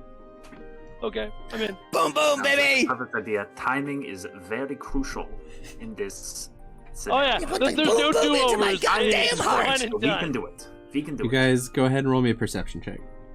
The tria. Perception. I should probably change it. Oh dear. Now your archers are situated. We made use of your dialogue time. Boom. Okay. Satyr, you kind of pick up on it first, and you can kind of point it out to the rest of the party. Smelly as well with the advantage. About not necessarily sure on time, but further up the valley, heading northeast, kind of like making its way towards you, you start to just see the faint bits of a cloud of dust kind of just floating on the air between the valley that looks like it might be weaving its way to you. You gather this troop is maybe at the speed it's moving, maybe 45 minutes, an hour out of your current position, and you're not sure how far Stanislav went up ahead. Do with that information what you will. There, I kind of see on the horizon there. If you look, it seems like they're advancing. We should move quickly. Yeah. We should move quickly. Yeah, okay, yeah. What are you gonna turn into? That's a good question. Just something pretty. I don't know. What makes sense around here? I don't want to be a big moose. Rhinoceros. Big deer. I don't think I've seen one of those. Why don't you just tell me what you've seen? Alphabetically. Well, just mammalistic Yeah. animals. I guess. Also, like, you're from the desert here, so like I would say that like any standard, if you look on like D&D Beyond, just like look up any standard desert beast that'd allow you to transform What into about most a of any of those. dingo? There you go. What if the dingo ate your baby? DM, just let me know when I come back. Turn into a large Yeah. scorpion. So it took you about 45 minutes to an hour to get there. Okay, and you so- would just be making their way back as the party notices that the convoy is starting to come into the valley you guys are in. Oh fuck. Okay. Mm-hmm. Any chance I can reduce that time by hauling ass? Oh, I was yeah. looking around You're first. Now I can just- if you want to move top speed and not worried about stealthing on your go, yeah, that's fine. You're not. Are you leaving your archers behind and like they're already stationed where they need to be? Yep. Okay. So I'm just gonna say, roll me a dexterity, or I guess acrobatics. So just straight dexterity for I saw few, at advantage because he's a goat. we love goats. Just dex at advantage. Yeah. Mm, Can I guidance him? yes, you can. Damn, he sucks. Okay. 11. So you're not as fast as you want to be, but you start making your way back, and I saw few is just jumping from ledge to ledge, kind of making his way wherever he can find to find a safe route back to the party. While that's happening, you guys still have no idea where Stanny is. What would the party like to do? What are you guys doing? Are you still waiting, or are you... What's up? We can actively see, or Satyr told us that they're coming, so I'm gonna move the troops down to the closest kind of like defile I can find, with like maybe vegetation on either side, and kind of station 5 troops on the left side and 4 on the right side for like an ambush type thing. Okay. If that'll- yeah. I mean, that's up to you. Like, you know, Stanny went up ahead to try to set and find a good ambush spot for your archers and stuff, but if you want to set up here, that's doable too, or... I don't know if he's dead. I don't know what's going on. He hasn't made it back, right? So I've got to make an action on what I know right now, and then adjust my plan if he makes it back. Okay. Stanny, you, after a bout with that roll, it didn't, like, you're not as fast as you were hoping, but it takes you probably about 25-30 minutes to get back. Okay. And by the time you kind of rush down, you guys hear the sound of hooves kind of clopping along on the rocks, and as by the time you kind of skid into the cave on your mountain goat, you can also see making its way up the valley, just a cloud of dust kind of leading northeast, making its way towards you guys. They're not far out. Basically, before I even stop, I'm like, hurry up, they're coming. I have a spot set up. Come on, let's go. Okay, well, Quick. while we're going, Double R, let's I go. run right up to Stan and I start giving him the lowdown of what we're gonna do. I'm just gonna grab Greg and toss him on eyes off you. You guys make your way out. You command your troops to move out, and in a hurry, they begin filing. Are you trying to move them silently or not kick up a lot of dust? If you're trying to do that, that would be stealth checks, or you just go in full send. It's up to you. Do we have time for silent? Like, if we don't have time, if it's a go, then I won't. But if we have if we have the time, then I'll get them to roll. It's up to you to let me know how urgent the situation is, I guess. Yeah. I mean, you know they're close, but you know if you make a lot of racket, they'll probably have an idea of where They'll you check are. those mother effers. So yeah, do that Yeah. info. Do with that info what you will. This is just a okay. Oh damn! 15. Okay. With whatever you want it was a +1 dex bonus they have, so 16 total's pretty good. Collectively as a unit, they Nice. start moving along the edge of the rocks, kind of in the more solid rock spots, as opposed to the more dirt and sand road, to avoid kicking up as much dust. And they kind of work their way Show them the way. along the edges of the cliffs. The footmen on ground level kind of working their way down and towards the location you point out. And then you guys arrive. Once and- we're in sight line, I'll point it out to Mantuka. Yeah, you can kind of Show like them where I you station the archers. don't see the archers right away, but as you kind of come into this valley where the road kind of twists and winds in this direction, Stanley starts kind of pointing out these locations. You see pairs of your archers stationed on either side of the roads, kind of just tucked behind some rock. What do you want to do? You can hear at this point behind you the sound of hooves and men marching up the valley. I'm gonna just approach everyone and just kind of say, okay, so this is where it's gonna go down.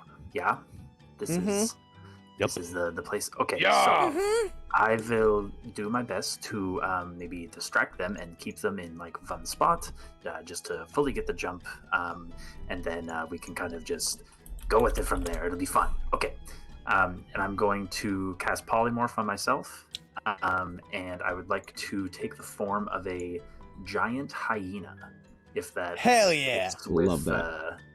With the atmosphere here. Sure Yeah. thing. Real quick, Favorite wild Mantuka, shape. are you want your men to stay in a unit, or are you deploying them in separate groups? What's your plan?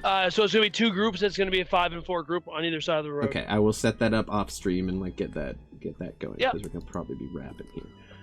Awesome. You turn into a giant hyena, just what, in the middle of the road over there, basically? Yeah, we're like off to the side right now, and I just kind of like it's fucking Animorph style. I just like start walking out into the road and just take the form of it. But it's like matches the features of Satyr really well. So it's like this like long and tall body and frame to it, with this like beautiful like glowing almost golden hair that like hangs down off of its mane and along its back. And it's not like patchy or like dark in any way. It's more of like silvery and just yellow and just super pretty, glinty in the sun, all that kind of stuff. And I'm just going to be kind of like pacing back and forth, like sniffing at the dirt and all this kind of thing, like looking for grubs or food or You something. kind of make your position and kind of just act between each sides, kind of just wandering, sniffing around. And as you guys take up your spots, I want a stealth check for the archers, just a straight one with a +3 bonus on it, on advantage because you took the time to scout the location. Same thing for the foot soldiers. Okay. So standing here to do the archers. Yep. Sure. You said at advantage for the archers? At advantage. Yep. Footmen too. You guys had time to pre-scout. Oh god. Cool. I will do with that information later. So you guys ready yourselves. As far as you can tell, you're as well hidden as you can be. You prepare, and as you do, you start to hear the clip-clop of horse hooves making their way along Stone Road. And as that first horse just comes around the bend and you see the carriage pull into view, you all ready yourselves. You see your archers knock an arrow and begin to prepare to draw back on the bowstring. And they turn the caravan coming into focus, led by a large carriage ornately decorated, followed by a large one with iron bars on each of the doors and people chained to the back of it, marching in single file, or in, I guess, 2 files on either side, just chained to the back of this carriage. And as they come around and you see your archers begin to ready and prepare to loose their arrows, that is where we will pick up next week for the final showdown of this particular event. Oh dear God. We're excited. So that's going to be it for today because I am hungry. So Right? and that's like a great place to stop. That's going to be a good long combat, so don't want to overdo it. So we're going to raid out to Kayla. She's playing some Overwatch. I'm going to hop in there. Probably game with her as well. So if you guys want, you can catch me tomorrow with Ryan. We'll discuss, I think, with Ryan. I'm assuming we're good. You'll just tell me otherwise if we're not. We're good. Yeah. Okay, we'll be perfect. fine. I'll see you at 12:30. So we'll be live tomorrow me in chat. at 1 or at 12 o'clock Eastern, 1 o'clock Atlantic Catch me outside. for some more Star Wars, and then I will be going live Wednesday doing some Christmas stuff. I'm very excited. Thank you, Stormy. I appreciate you. We will see you guys next week. If you haven't had a chance to already, swing into the Discord, check out the YouTubes, and last but not least, if you got them Follow raid me. alerts, I'm gonna he's probably be test streaming streaming later tonight. tonight. Yeah, let's go! Ryan stream. Woo! Shout out I'm gonna Ryan. do it. Everyone go I don't know show. what I'm gonna do. I'll stream. probably play Fall Guys, or Do maybe it. I'll finish Baldur's Gate. Who's to say? Who's to say? Who knows? Who knows? Go show some love. Check his streams out. Support my homies because they deserve it. They're the best. Drop those alerts in Kayla's chat if you got them. Let them know we sent you over here. I have been Rusty. These have been my friends. We're very lucky to have Connor with us for one more session next week. And then we'll see who else we got coming in as a special guest. So we'll see y'all next time. Be good to each other. And you all have been awesome. See ya. Bye.